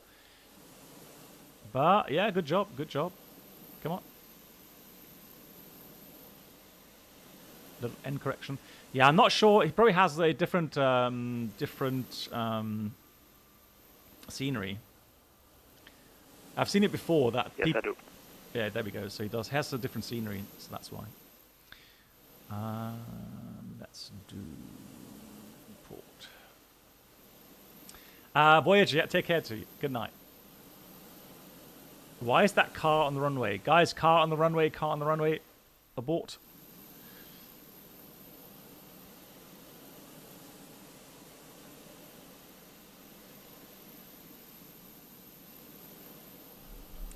Okay, next one is still not quite there yet, so we'll just do that. I hope everybody has deboarded. Let's check my flight. Ground services. Paro traffic, windmill 148 on a 4 mile final, runway 15. There we go. Yeah, I heard that. Don't worry, I've got the outside view covered. We'll start boarding now.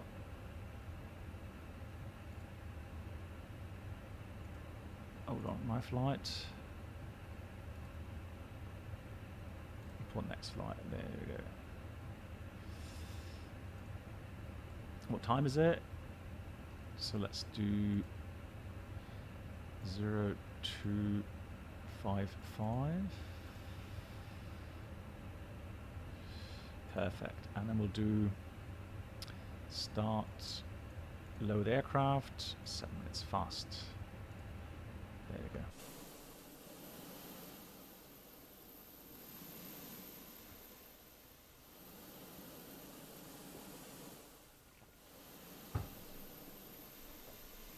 So.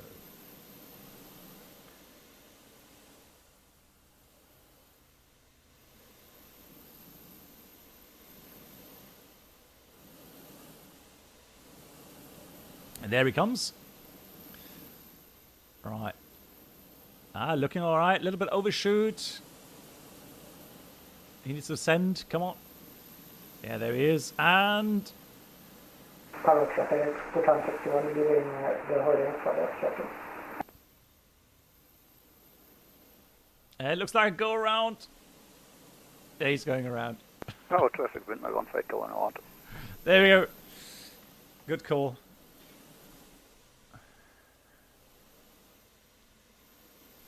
Good night, black box. Brennald. No worries, no worries. Yeah, thanks for watching and thanks for flying along, Brennald.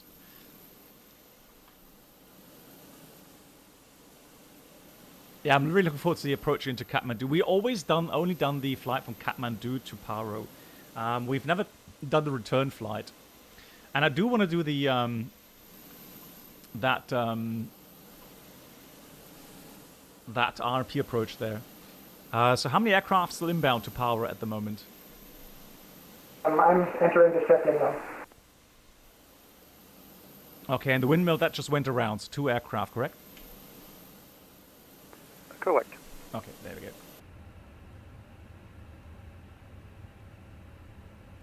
go. Oist, I don't know. We would assume yes.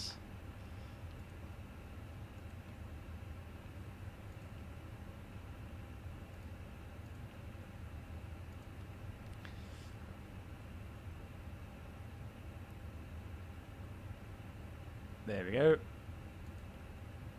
Do the init request now. We should already have the flight plan. Let's have a look.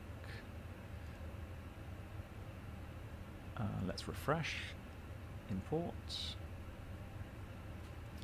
So flight time back is 45 minutes only. Climb going to be, or cruise at 320, 55.8 tons is what we expect. Let's load the wind data. So we need to do the Bravo Tango November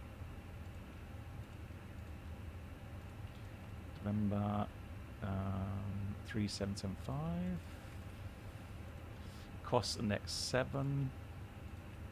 Cruise 320. And temperature up there is -31. Pretty warm actually. Here we got 15 degrees. And I'm just wondering, what's the QNH here? So let's just press B.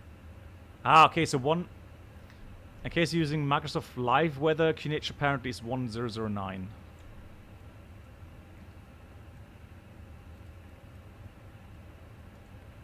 I just pressed the B button and it's 1028 for me.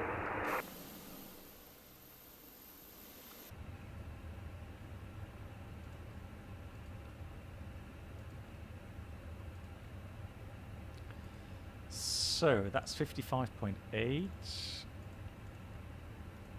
Fuel 7.1. Yeah.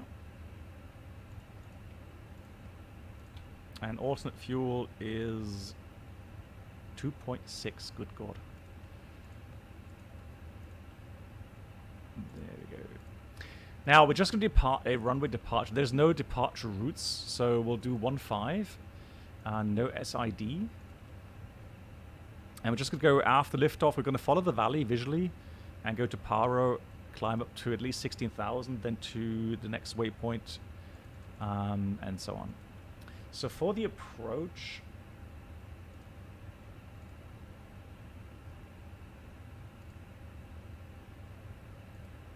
just need to disconnect and reconnect with the right flight number. There we go.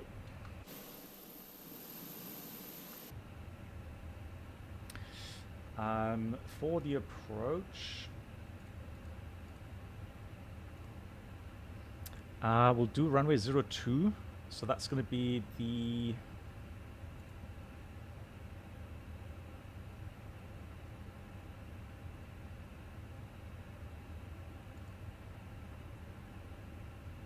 Yeah, the Yankee.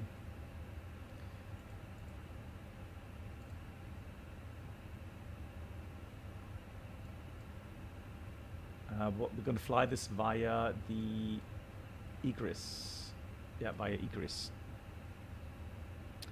Temperature was not that. It's just above about 300, Brenold. So now they've cooled down again. Right, just watching, make sure that we don't miss the land. Okay, turning final, so he should be inbound very soon. So arrival, we'll do the Yankee 02 via the Egris. Actually, it should be the Kim T. There we go. Is it 2 Romeo? Or the 1 Golf? Approach via Egris. Let's try that. That looks about right. Now there he is on final. Question queued. Let's see. Would you like to be a pilot in real life flying to Paro? Yes, I would actually, Brenold. And I don't know how many approaches I would need to do to look as bored as the first officer there in the video. Wow, GG's. That looks like a very good approach. Wow. And a greaser as well. GG. That would look like a perfect approach. My god. Well done. Yes, this is the handcrafted Diego. So it's not really the complete non-crafted. I would say this is the handcrafted. I'm not sure with which version this comes. If it's what's it called, deluxe or whatever, you would have to check that. But that is definitely a very nice scenery, handcrafted one, and that's why nobody else has made one. The payware, that is.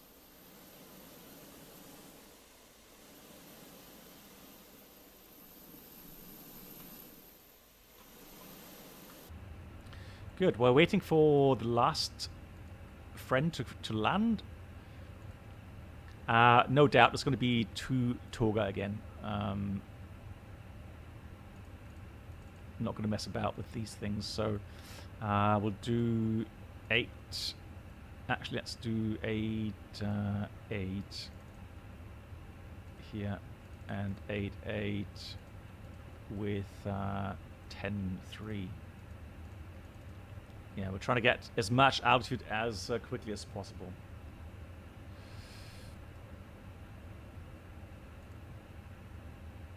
Boarding is completed. Nice. So we're almost ready to go. Sync with the load sheet. Final 15. Runway. Yeah, let's take wet. Toga, yes. Anti-ice, no. Packs off. Actually, we use packs on APU bleed. We'll use that. So that's fine. Calculate.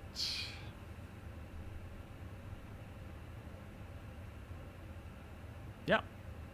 62.6, so we could do that. 2 down 0.1, 19, 35, 35. Paro traffic for time 61, runway express traffic.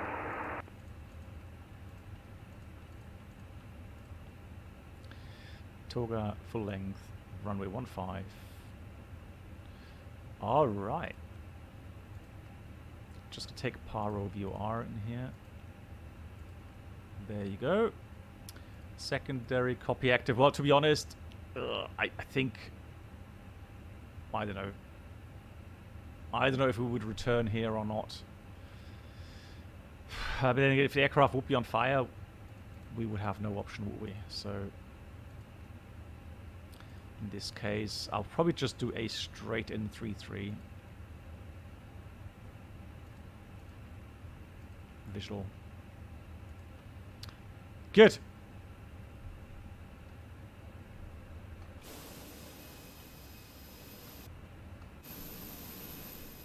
And the windmill aircraft, what's your position? We are going outbound from the field, windmill 15. Roger. Good, so actually I'm going to start up in a minute and wait until he has landed, and I will depart. So we're going to climb as fast as we can, 17,000.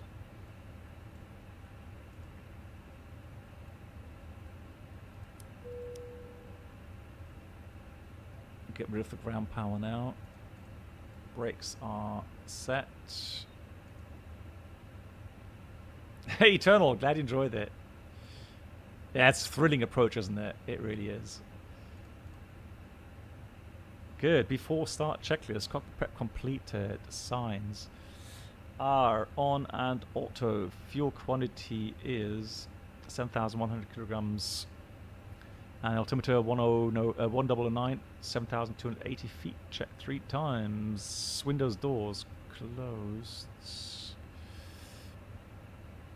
A beacon is on. Thrust levers idle, and the parking brake is on.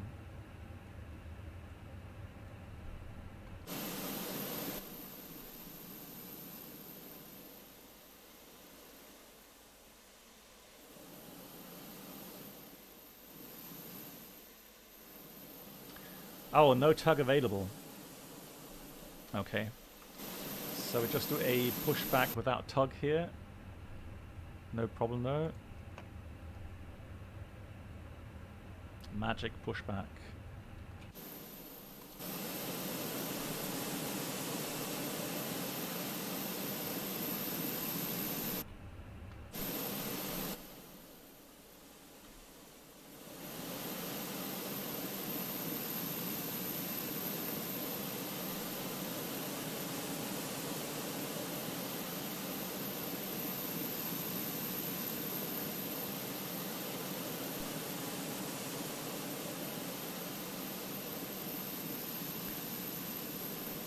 So I think it's Worcester, isn't it, flying along?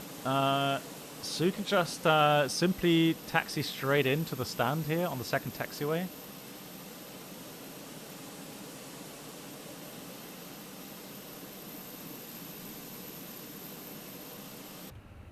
There we go. Paro traffic, windmill 18, final runway 15.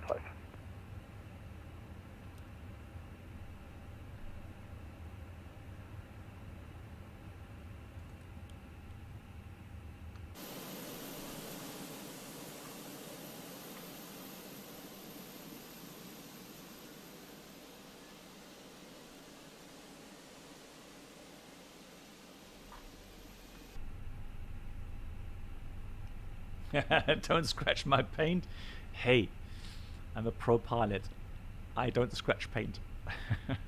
Knock on wood, for crying out loud. Oh, I hate saying that, because Murphy will hear that.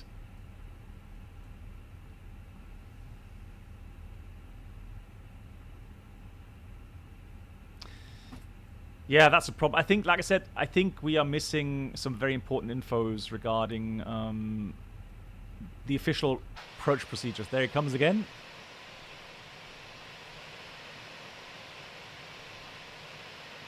Yeah, looking much better this time. A lot more stable. Yeah, there we go. GG's in the touchdown zone. Very nice. Good landing this time. Well done. Thanks. Why the Phoenix does not do a V1 VR? I don't actually. The option isn't there, isn't it? So you can't do that. 55.7, and completely missed that input there. And the trim is 30.8.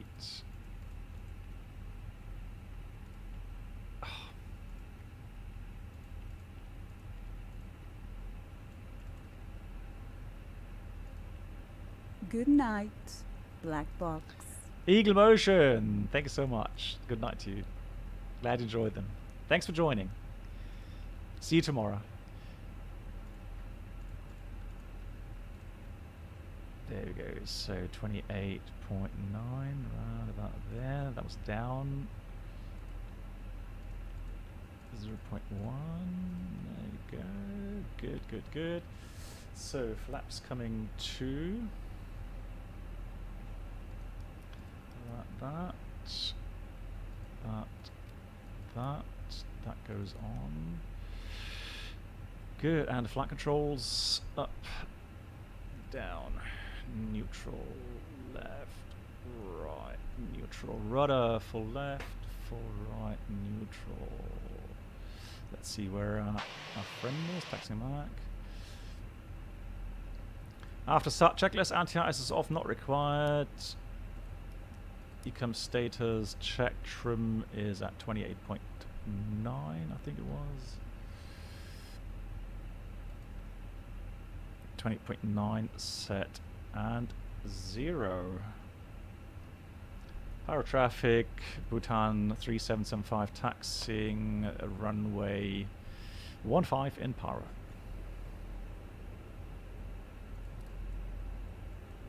On Paro traffic, Bhutan 456, following the company traffic by taxi out of stand because no pushback available.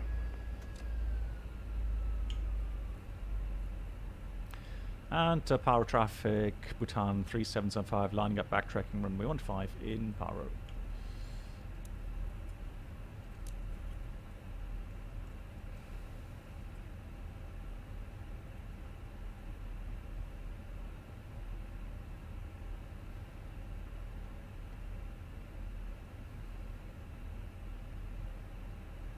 Yeah, so he's coming in, we're going out. Good Fantastic. night, Black Box. Hey Jeremiah, thanks for watching. Mach's gut, bis bald.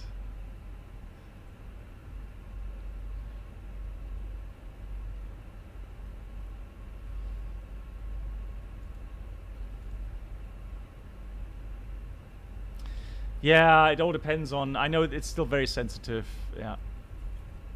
Just have to be careful.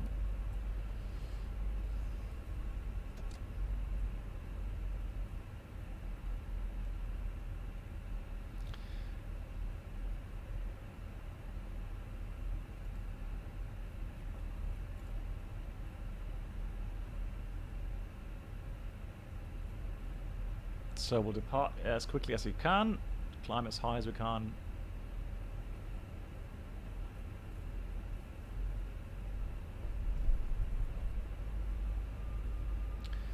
No, I don't. It doesn't feel like slowing. It's just instant. The problem is normally in the real aircraft there's a certain time delay, and it's a gradual increase in the nose wheel deflection. Oh god dang! Yeah, sorry. You were right. We didn't want to have APU on for that. On yeah, no worries. So before take a checklist, flight controls check flaps 2.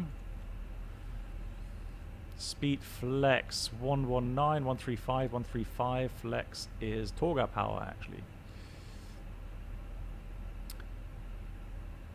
Economy takeoff, no blue.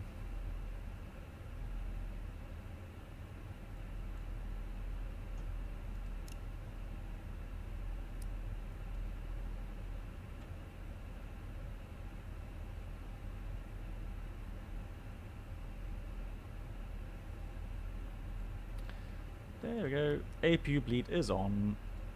Below the line, takeoff runway is 15 full length. Packs are on APU. Before takeoff checklist completed. Paro traffic, Bhutan 3775 departing runway 15 in Paro. Are we ready? Have a nice flight. Yes, you too. There we go. Right, takeoff. Mantoga SRS, auto thrust blue thrust set.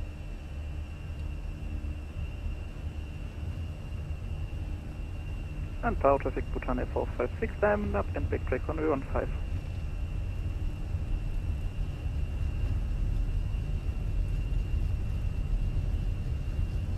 100 knots. Just check the acceleration. You see that acceleration arrow there? That trend vector? V1? VR. Good God, yeah, that's why. Brennell, that's why we use APU. Positive brake, gear up. NAF.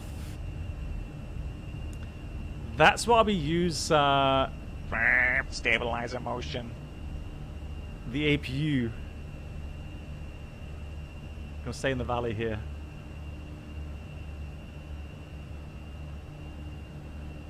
So we have every piece of of excess thrust available.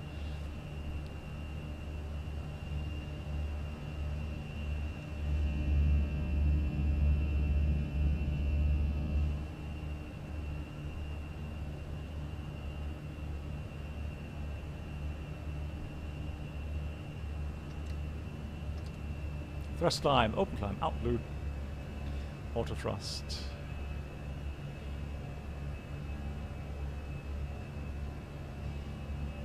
I am going to put the autopilot on. I'm going to maintain the speed, however. Terrain ahead. Pull up.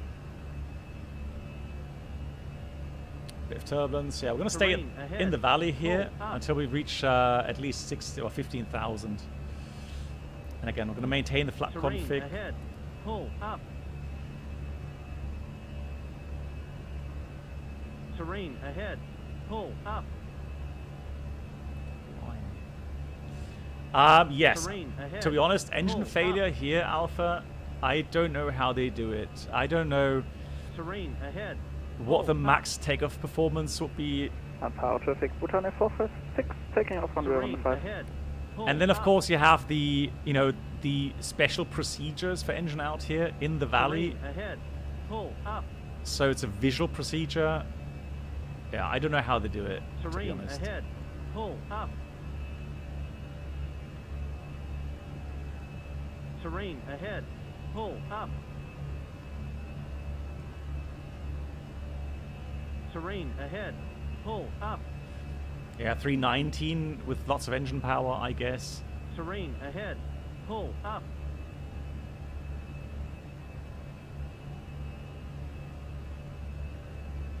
There we go. Blimey. Right, NAF. Accelerate now. Yep. Yeah, Bruno explained perfectly, yeah. Yeah, that really helped, to be honest. Let's go flaps 1. I don't know what the performance would have looked like if that had been with Paxton engines. Yeah, exactly, Captain Chaos, you are correct. There's terrain everywhere. I fully agree. Yeah, I know, right? That plane shadow, that was cool. Have you ever departed on stream out of Paro? I don't remember.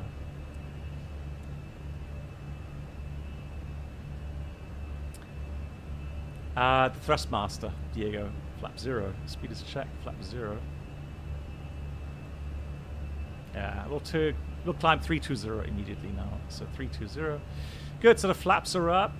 Cabin is alright, so let's just go APU bleed off.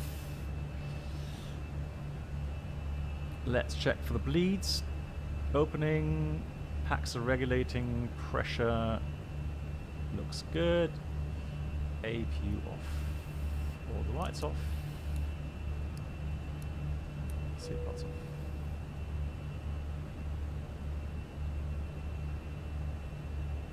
Actually, let's continue to climb for a moment. Blimey, those mountains are massive. Jeez. Sorry, girls and boys, for the 10 degrees. You may want to delay the service for a while.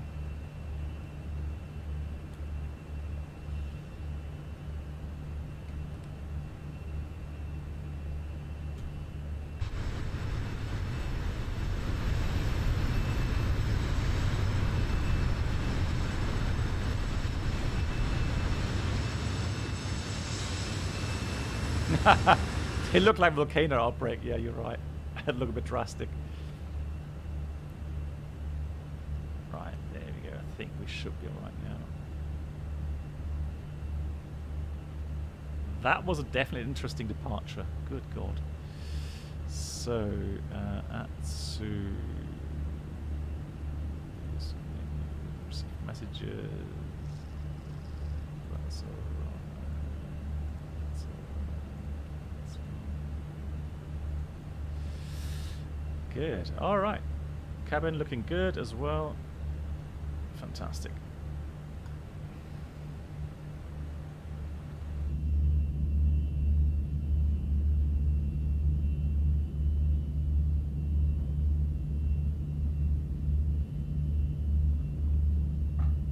Bob, honestly, I think I'm a bit too old for that. I think I am getting into the senior age where I'll stick with some smaller mountains to go and hike on, alright? These are just a tad too much for me, so the oxygen available here is it's just a little bit too thin.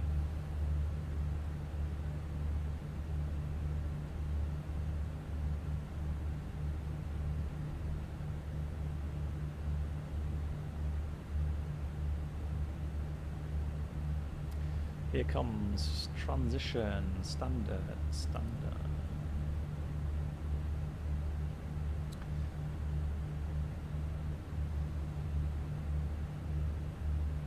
I'm golden, yeah, definitely.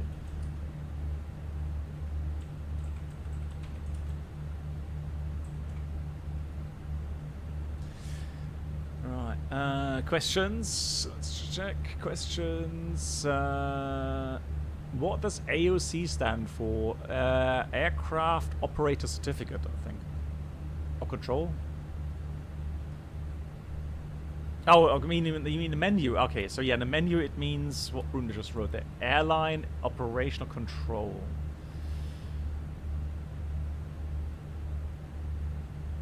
Because normally, if you talk about what you've been hearing, for example, Lufthansa opening up a new AOC, that will be aircraft air operator certificate. Yeah, so that's the thing. It has two meanings. So here in the menu, it means something different than. Oh, you mean this? All right. So airline operator control, operational control. Yeah. Yeah. So the airline operational control menu. Yeah.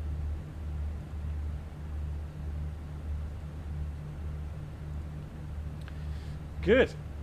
Right, that approach should be interesting. So just to make sure that we get all the charts out.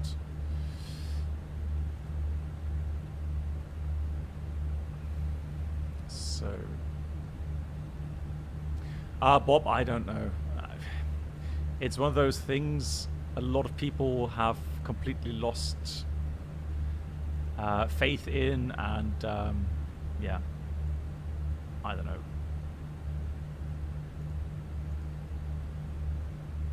It's for me personally, it's become ridiculous, and I don't think it will save money in the end. Yeah, that also, Bob. Yeah, that also. So let's go star arrival. There we go. So we want to go on the Kimti. Was it this one?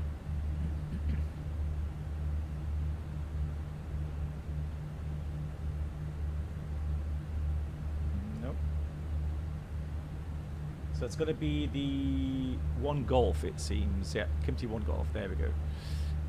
So that's what we'll do. 10-2 Alpha.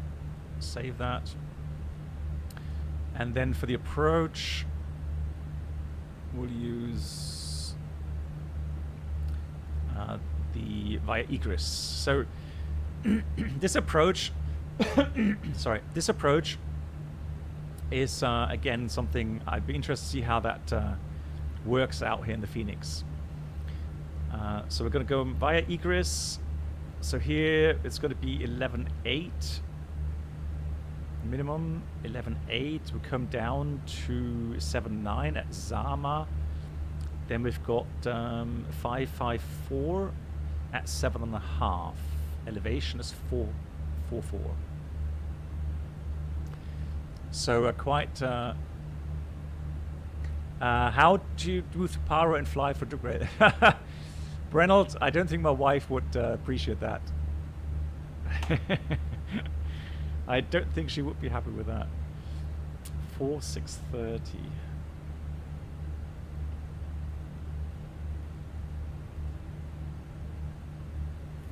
4630.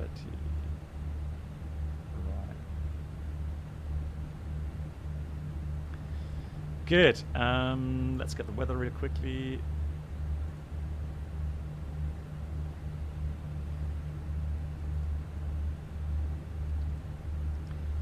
So let's get the.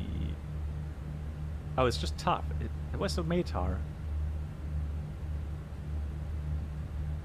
Huh?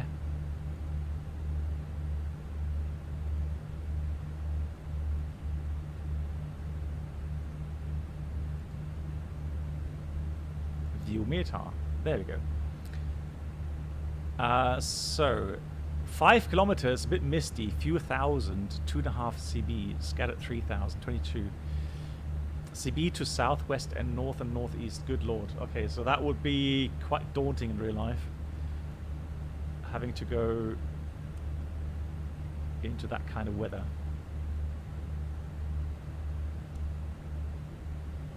So I'm quickly going to check the approach, although let me just enter the weather. 100822.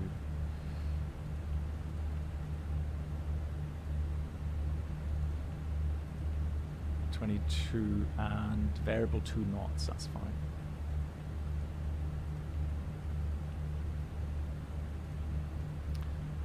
Also just gonna put one VOR in here.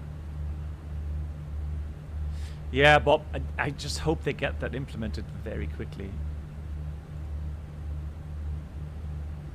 So, Kilo Tango Mike, that is.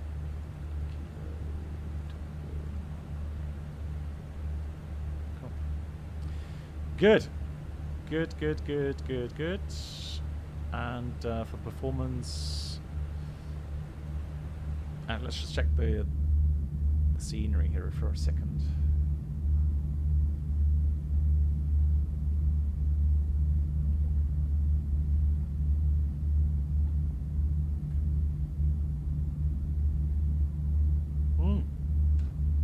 Alpha? No, I've not. No, you're right. I've not checked the latest flat factor update.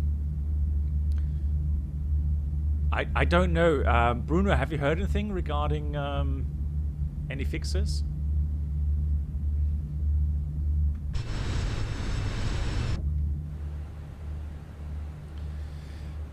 $2,000 to go. Let's go put this into vertical speed, Mach.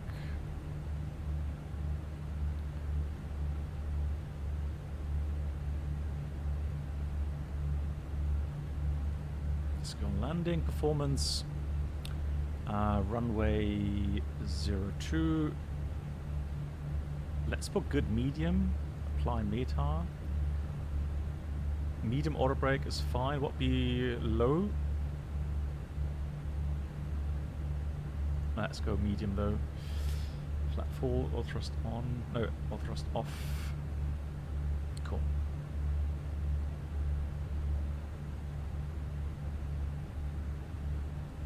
Yeah.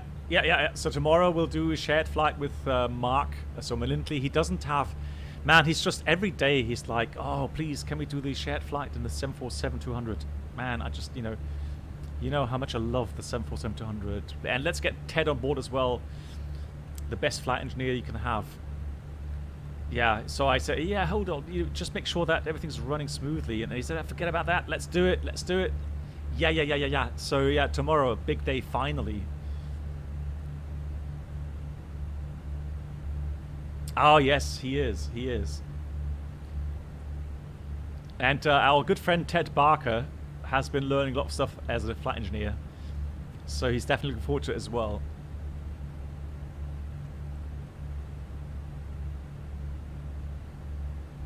Yeah, you see, he's so quiet. He's like sitting in his comfy chair right now as we speak.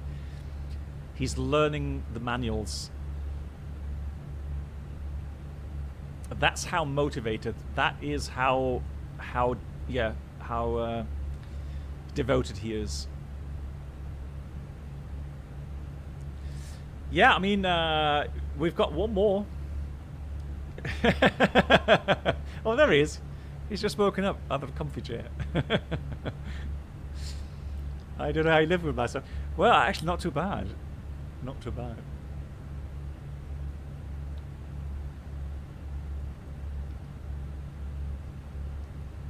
Yeah, I'm just... Yeah. All I'm trying to think of is how we're going to keep him busy tomorrow. Isn't tomorrow Friday? Isn't it Frankfurt Friday tomorrow? Mark? I think that's why you said you want to fly Fridays, wasn't it? Yeah, Mark was saying, look, I'm not going to fly any other day unless it's Friday Frankfurt day, because otherwise it's boring. I want at least 30 aircraft on the apron. Yeah, you know, as real as it gets. There we go, you see. So he doesn't want to, you know, he doesn't want to mess about with these small airports, you know, 3 traffic maybe. No, he wants the full works, everything.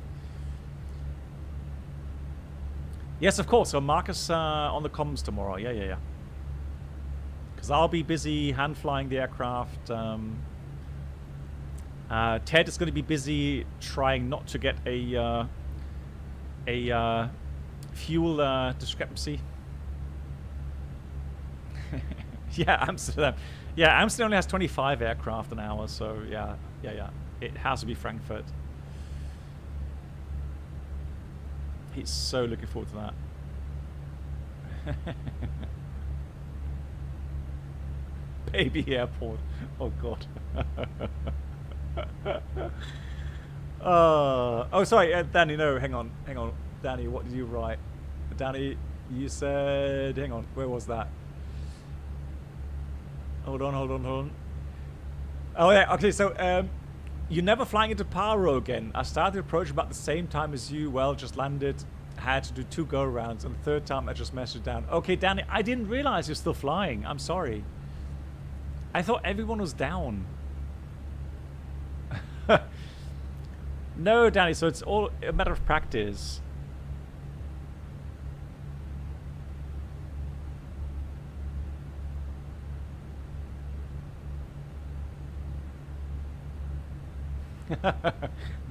Nothing. No, my salad was perfectly fine. All good.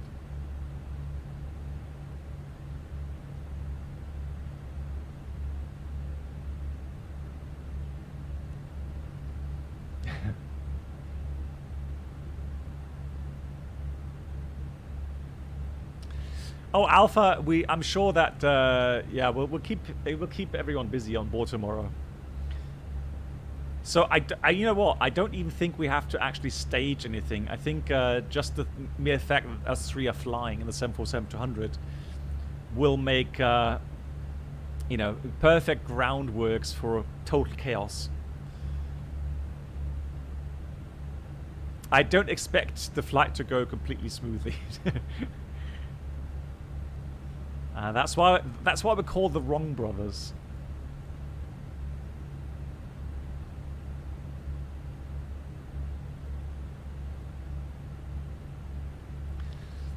Yeah, but Danny, was that the first time?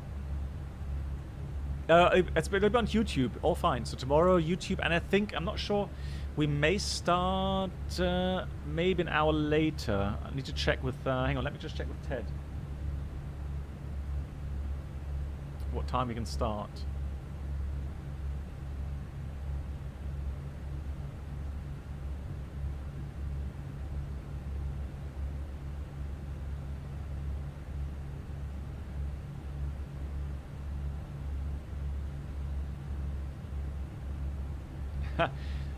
Oh no, back then, Yoda, that was normal procedure.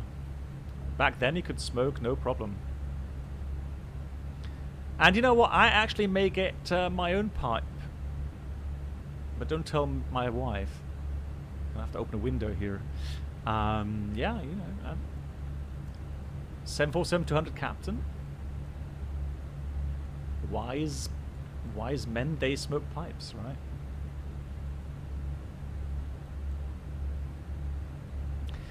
So, let's see, for our descent. let's just check the arrivals. So Kim T 170 above.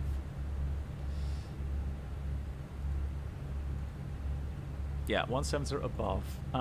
Then we've got Kilo Tango 660, max speed 250 and 12.4 above, correct. Then we've got Egris 11.8 actually above, correct, 250 on the speed. Then we go to Sarma, that's on the approach, Sarma 7.9 or above, correct. And then we've got Kilo Tango 554, initial fix. Tis. Did I file a flight plan? Let me answer you that with yes. I did file a flight plan. Hey Alpha Kayla G, how are you doing? Then 552, 165 knots, correct. 550 final approach point. Why is that the final approach point? Well, because 550, after that you have a programmed path, flight path angle.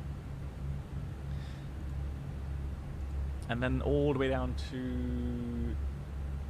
So 546 should be 4669 or 4660, correct. All good.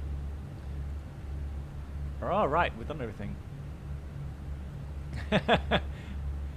Well, I always did, but yeah, it's definitely filed now. All good.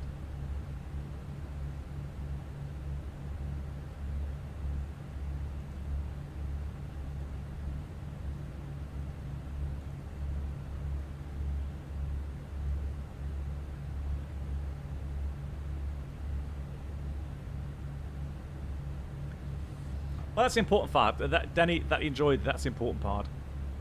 And maybe you can have a look at my approach, what I did differently to you.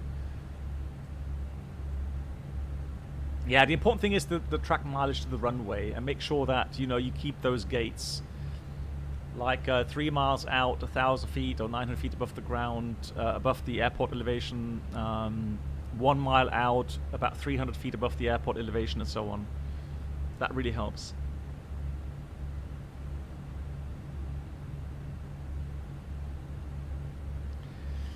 We are about to start our descent, and I'm going to put that to 7.5.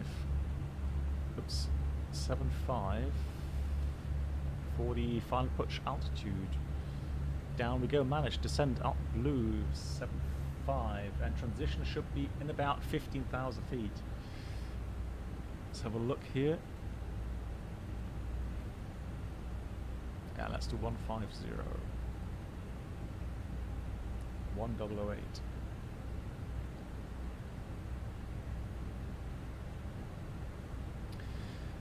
Automatic medium. Was that medium?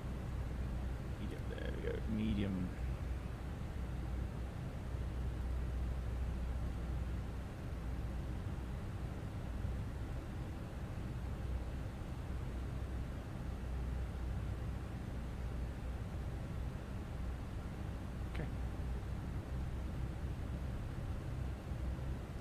You been traveling too much in the last few weeks? Where have you been, Alpha?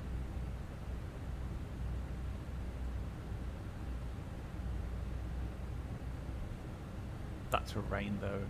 Blimey.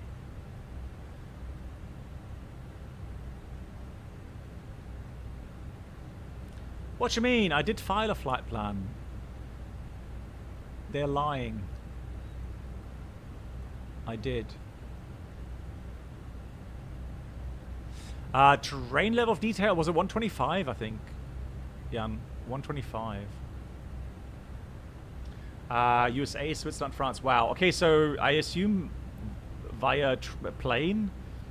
So what's the experience regarding flight schedules and so on, delays, etc., etc.? What was the experience? Blame DFO. Blame Mark, yeah.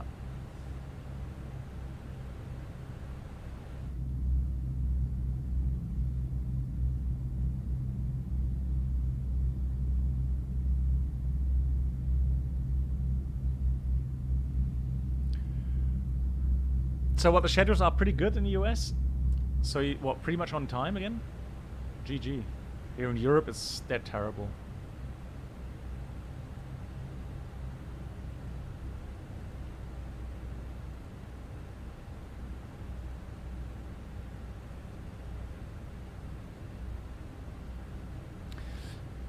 Well, yeah, you know what? I've been to Heathrow like 3, 4, 5 times last month, and they actually had us pretty much on time most of it. We had very little holding, but Frankfurt, for example, is absolutely awful. Man, and Spain, France, oh, an hour is nothing. Having an hour delay, nothing.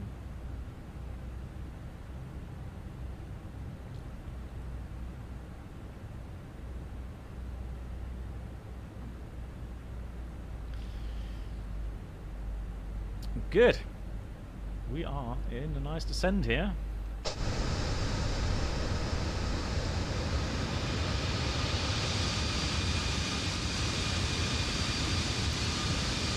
Yeah, I've been to Amsterdam. Let me check. It was last month, I'm pretty sure.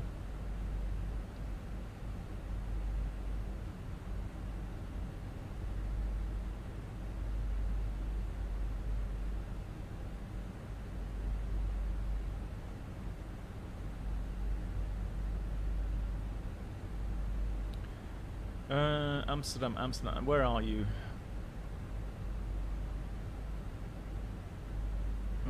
Oh, no, April, sorry, not, that was April, but not in May. Okay, April, yeah.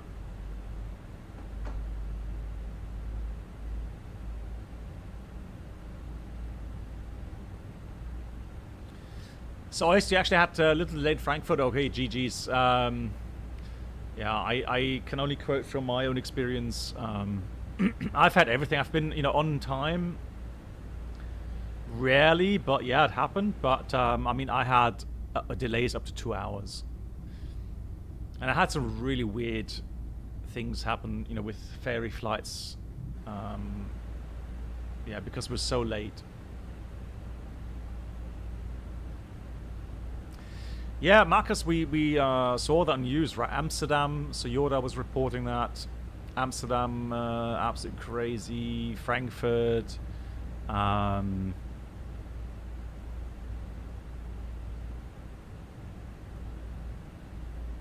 think there's more airports that are a bit crazy at the moment.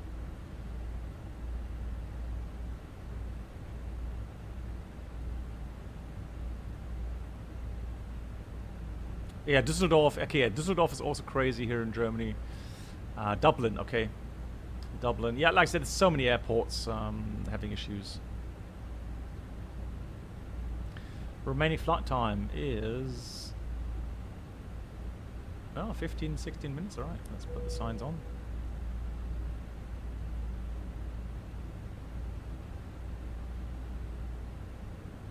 Yeah, they did, didn't they, Yoda? Yeah, because the airport was so crowded. It was a KLM. They flew back empty to Amsterdam. Imagine that. Imagine you're sitting somewhere, let's say Madrid. You see your aircraft land, taxi in, and then they tell you, by the way, you're not flying back with that aircraft because it's going to fly back empty. Palma de Mallorca is having more traffic than 2019. Wow. Yeah, my younger daughter is on Mallorca right now. I have to ask her how it was.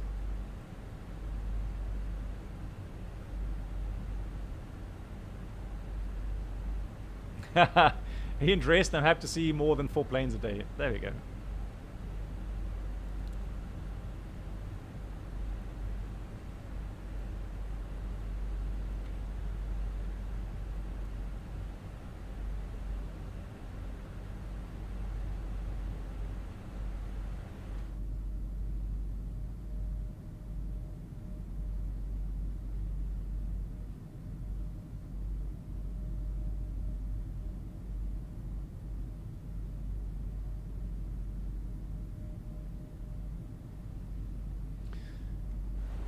Yeah, Brennel, I was in Düsseldorf also like 4 weeks ago, and I didn't see any long queues back then either, but I just read on the news, then, you know, the Friday after I was there, again, horrendous waiting times, and people getting really upset.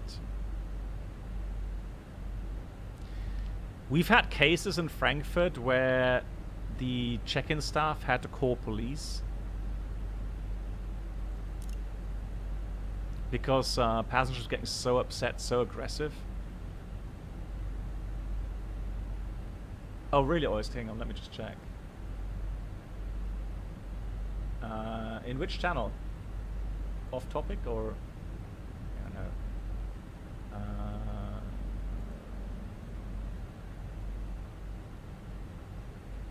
Lol. No way. So there's rumors right now Lufthansa wants to get back the A380. Lol. If that happens, that would make me laugh so hard. Oh wow, there we are. Oh my god. Are you kidding me? They're standing outside of the terminal? Wow. Oh, that is forward.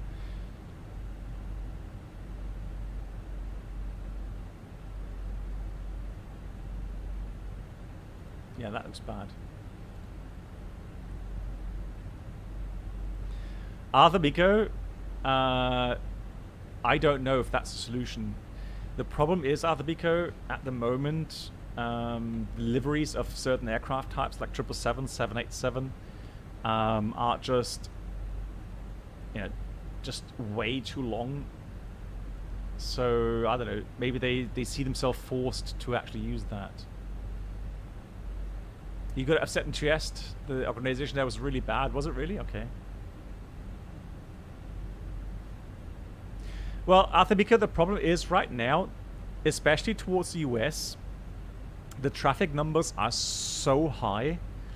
You can easily fill up these A380s. I remember that Carsten Spohr on an interview said the flights this summer to the US regarding Lufthansa are sold out.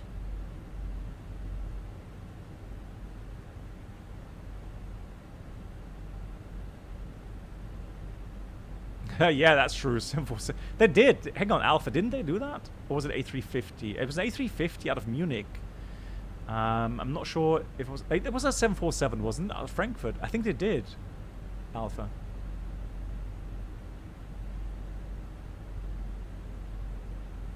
Oh my god, that's horrible, Yoda.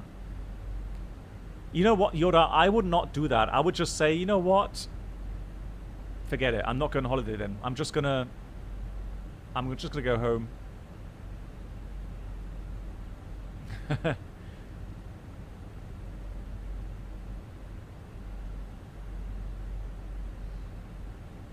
No, this year. Yeah, no, I have to make it this year as well. I'm pretty sure. Right, coming into the cloudy area now. That looks incredible.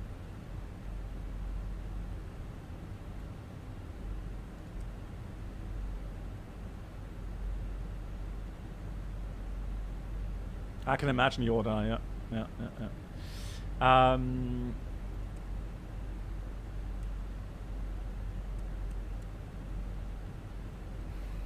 we go. Good. Right, normally a briefing. Obviously, we brief the approach type, arrival routing, remaining fuel. Currently about half an hour extra.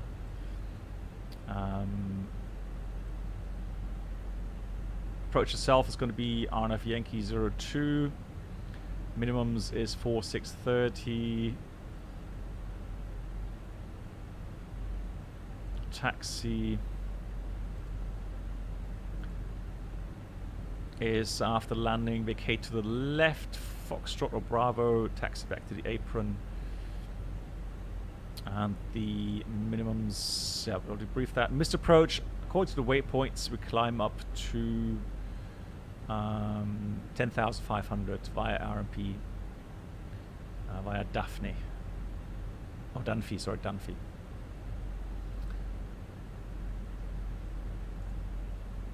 Landing performance is required 2,000 meters, auto brake medium, flaps full, max reverse. Threats, of course, high terrain, weather is bad, low visibility. Well, it's not low visibility, but for the RMP approach, yeah, fairly bad weather. But apart from that, apart from the high terrain, approach procedure, obviously you need some careful planning, execution as well. So 1008 here. Descent profile is actually not that bad. It's 2.8 degrees, so it's a bit flatter. High elevation airport, of course, so higher ground speed. So we'll get configured early. Do a nice stable approach.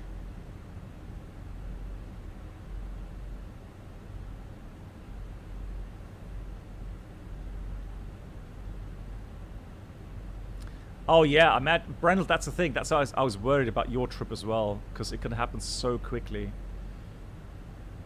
Exactly that. Plane is an hour late or an hour 30 late, and that's it. You miss the cruise ship. The cruise ship just sails. It doesn't wait for anyone. 11.8 to 50 knots. Looks good.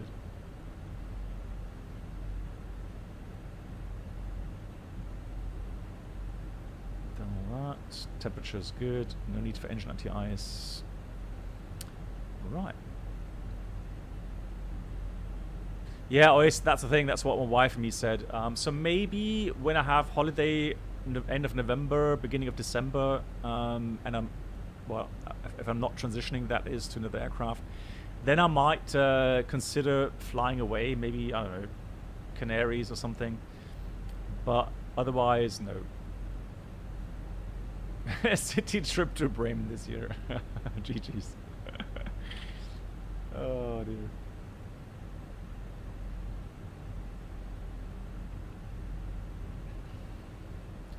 Or otherwise, Spiekeroog, who knows? German island again. We'll see. Trip to Ajaccio.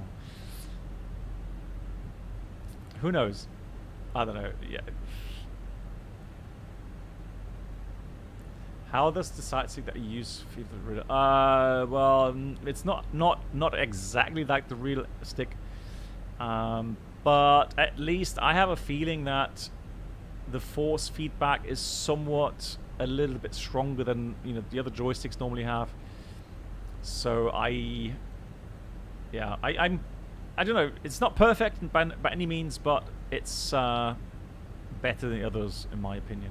But some people will say that the force feedback is just too strong. But again, personal preference.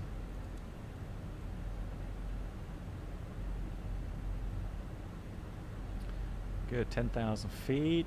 I'm going to start, activate the approach phase here.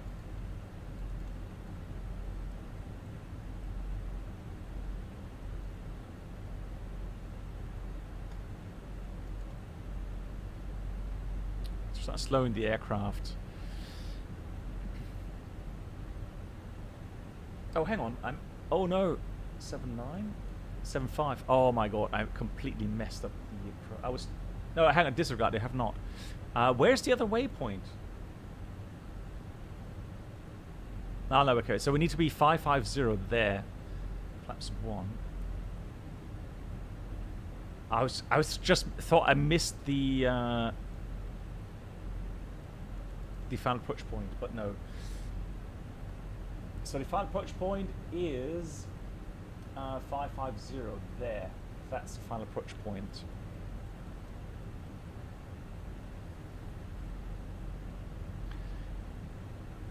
Yeah, I just thought I missed completely, talking too much again.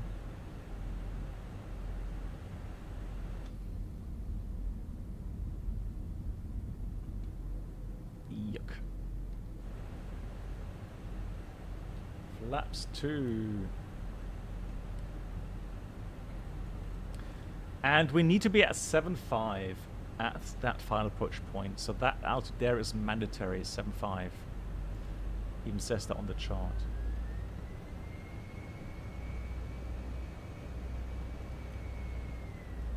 Slow down a bit more.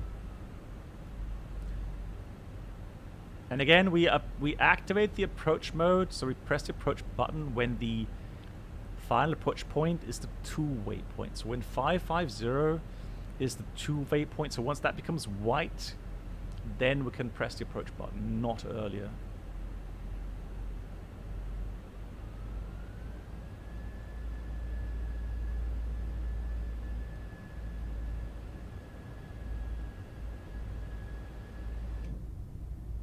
Oh, that's the runway. Look at that.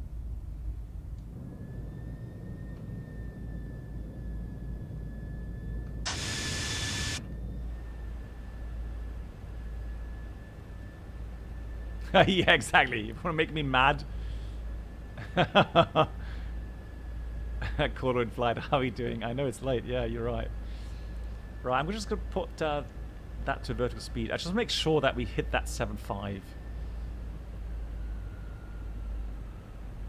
Because the FMS sometimes over optimizes that approach. Look at that. Look at... You're flying towards the mountains there.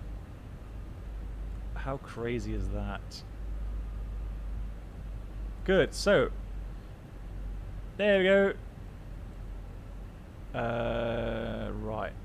Approach button is armed. So we've got approach nav, alt star, final blue.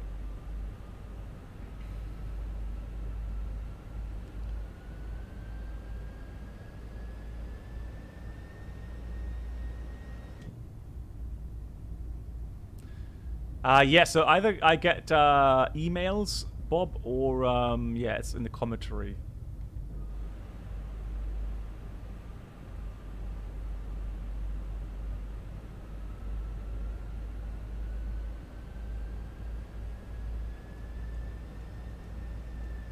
So 10.5 is the missed approach altitude. Final approach. So 10.5 it is for the missed approach. Gears coming down.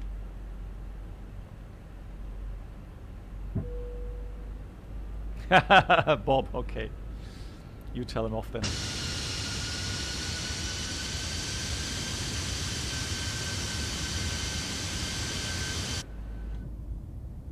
That's pretty impressive. Look at that. Flaps 3, speed is checked. Terrain ahead. Oh, come on. Up. Disregard. Nuisance warning.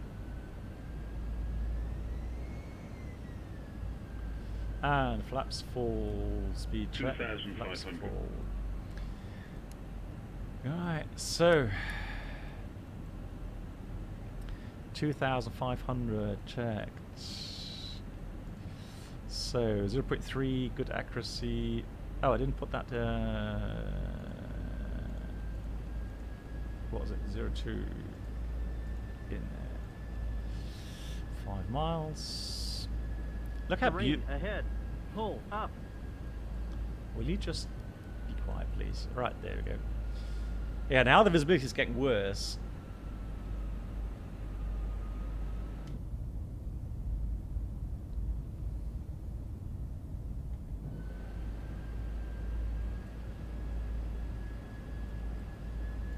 Landing checklist. EKM landing. No blue. Status. Yeah, that's fine. Kathmandu traffic, Bhutan Air Force 56 northwest, Sama for the ANA Yankee approach 02. Clouds. Good idea. So the Bhutan 3775 is on the RP Yankee about 4 miles out in Kathmandu. Wow, it's really getting bad now with the visibility. So one more check we can do is at the 546. Where was that?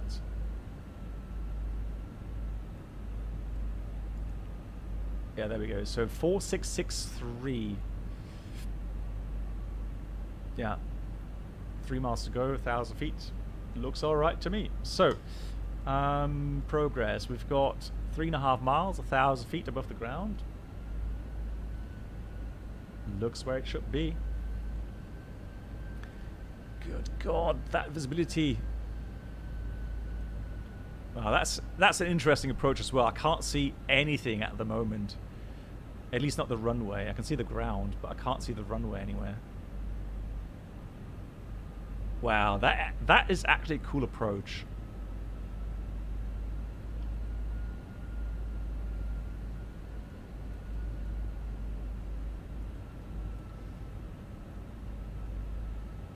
Uh-oh. Oh, wow. Are you kidding me? 500. Oh, there's the runway. Jeez. Oh.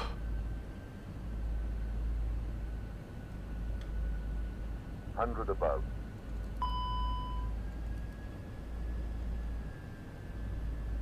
Look at that. No! Go, continue. Wow, look at that approach.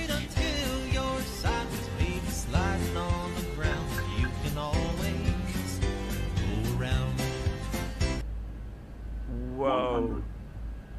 What an approach. 50, 40, 30, 20. Oh. Retard. Ooh, just managed to. Oh, come on. There we go. Spoilers, reverse greed. Diesel bounced that actually. Now that's how pros do it.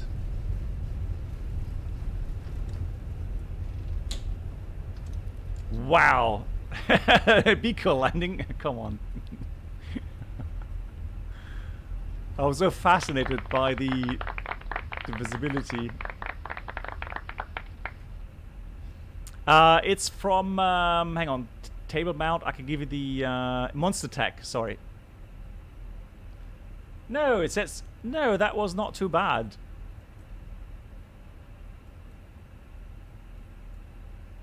Runway is vacated in Kathmandu. That was an incredibly exciting approach. And again, that's what's really makes flying here in Microsoft interesting and fun. Hey, we don't need a book. Come on, guys. You saw that that little. Well, the break was a bit late. I admit that, but the break was good. It was strong enough.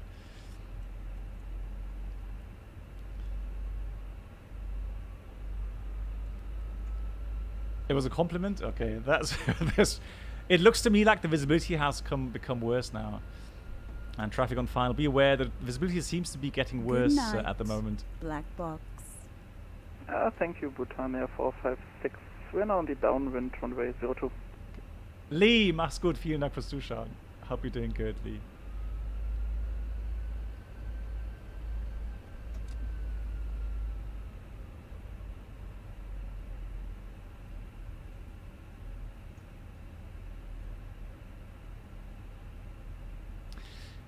But I'm really amazed. Lord, those cars. I'm gonna stop here. How accurate that programmed vertical and lateral path is. Dankeschön, Lee. Du auch. Good night. Yeah, it's again really fascinating to see. And Kathmandu traffic, Bhutan 456 will perform a touch and go. Thereafter, the published missed approach procedure for the ANP Zulu 102. Touch and go. GG. Right, just wait for 3 minutes here. Brakes hot, fine.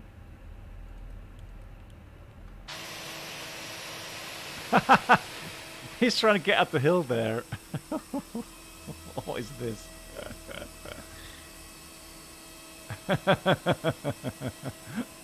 Whoops. All right. Show off. Now it's getting better again, and that's what I love about Microsoft. The varying weather conditions.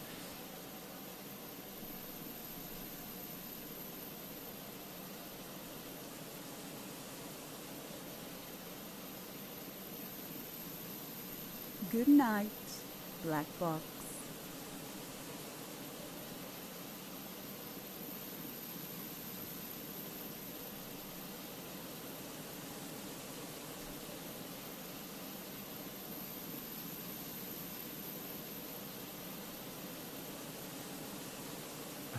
Yeah, okay. Yeah, Brennan, but what about the Good night, black box. the clip? Yeah, Danny, yeah. I'm glad you enjoyed it. Thanks for joining today. Let's... Kathmandu traffic, Bhutan F456, runway inside. Okay, so he's good on the runway. Yeah, the landing was okay. I don't know why the aircraft actually bounced, to be honest.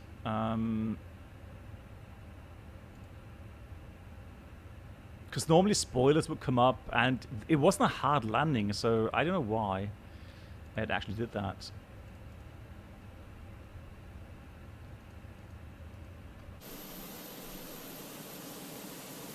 Oh, there he is. Touch and go.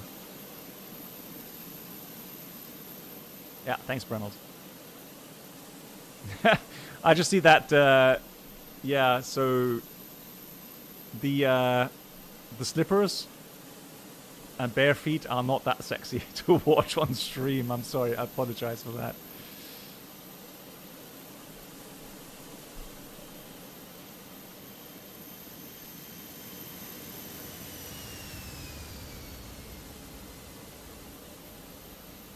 He does not get tired of flying. Well done. GG. But that was a cool approach. I really enjoyed that. Let's do a parking checklist. We've got the APU bleed on. Yellow ilic pump is off. Engines are off.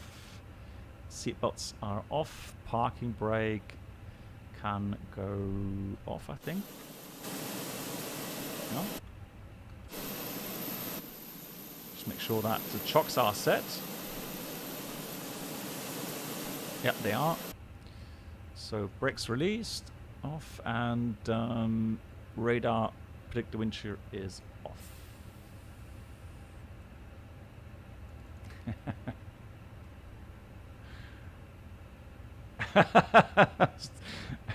Bare feet and shorts are the only reason I tune into the stream after midnight.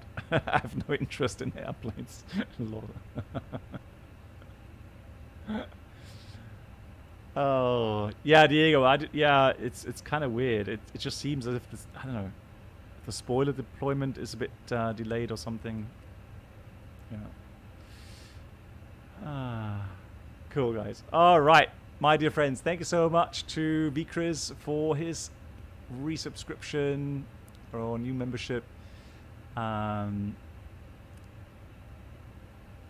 night, black box. Thank you to Felipe once again, and also again to Cassiopeia. Thank you for all the support. Yeah, stay tuned. So tomorrow evening, I'm gonna say 1700, but stay tuned on Discord. It may be 1800 UTC. I need to check with Ted and Mark regarding the time. Good night, black box. Good night, everyone. And my moderators, as always, thank you so much for all the help. And then I will see you again very soon. Take care. Good night.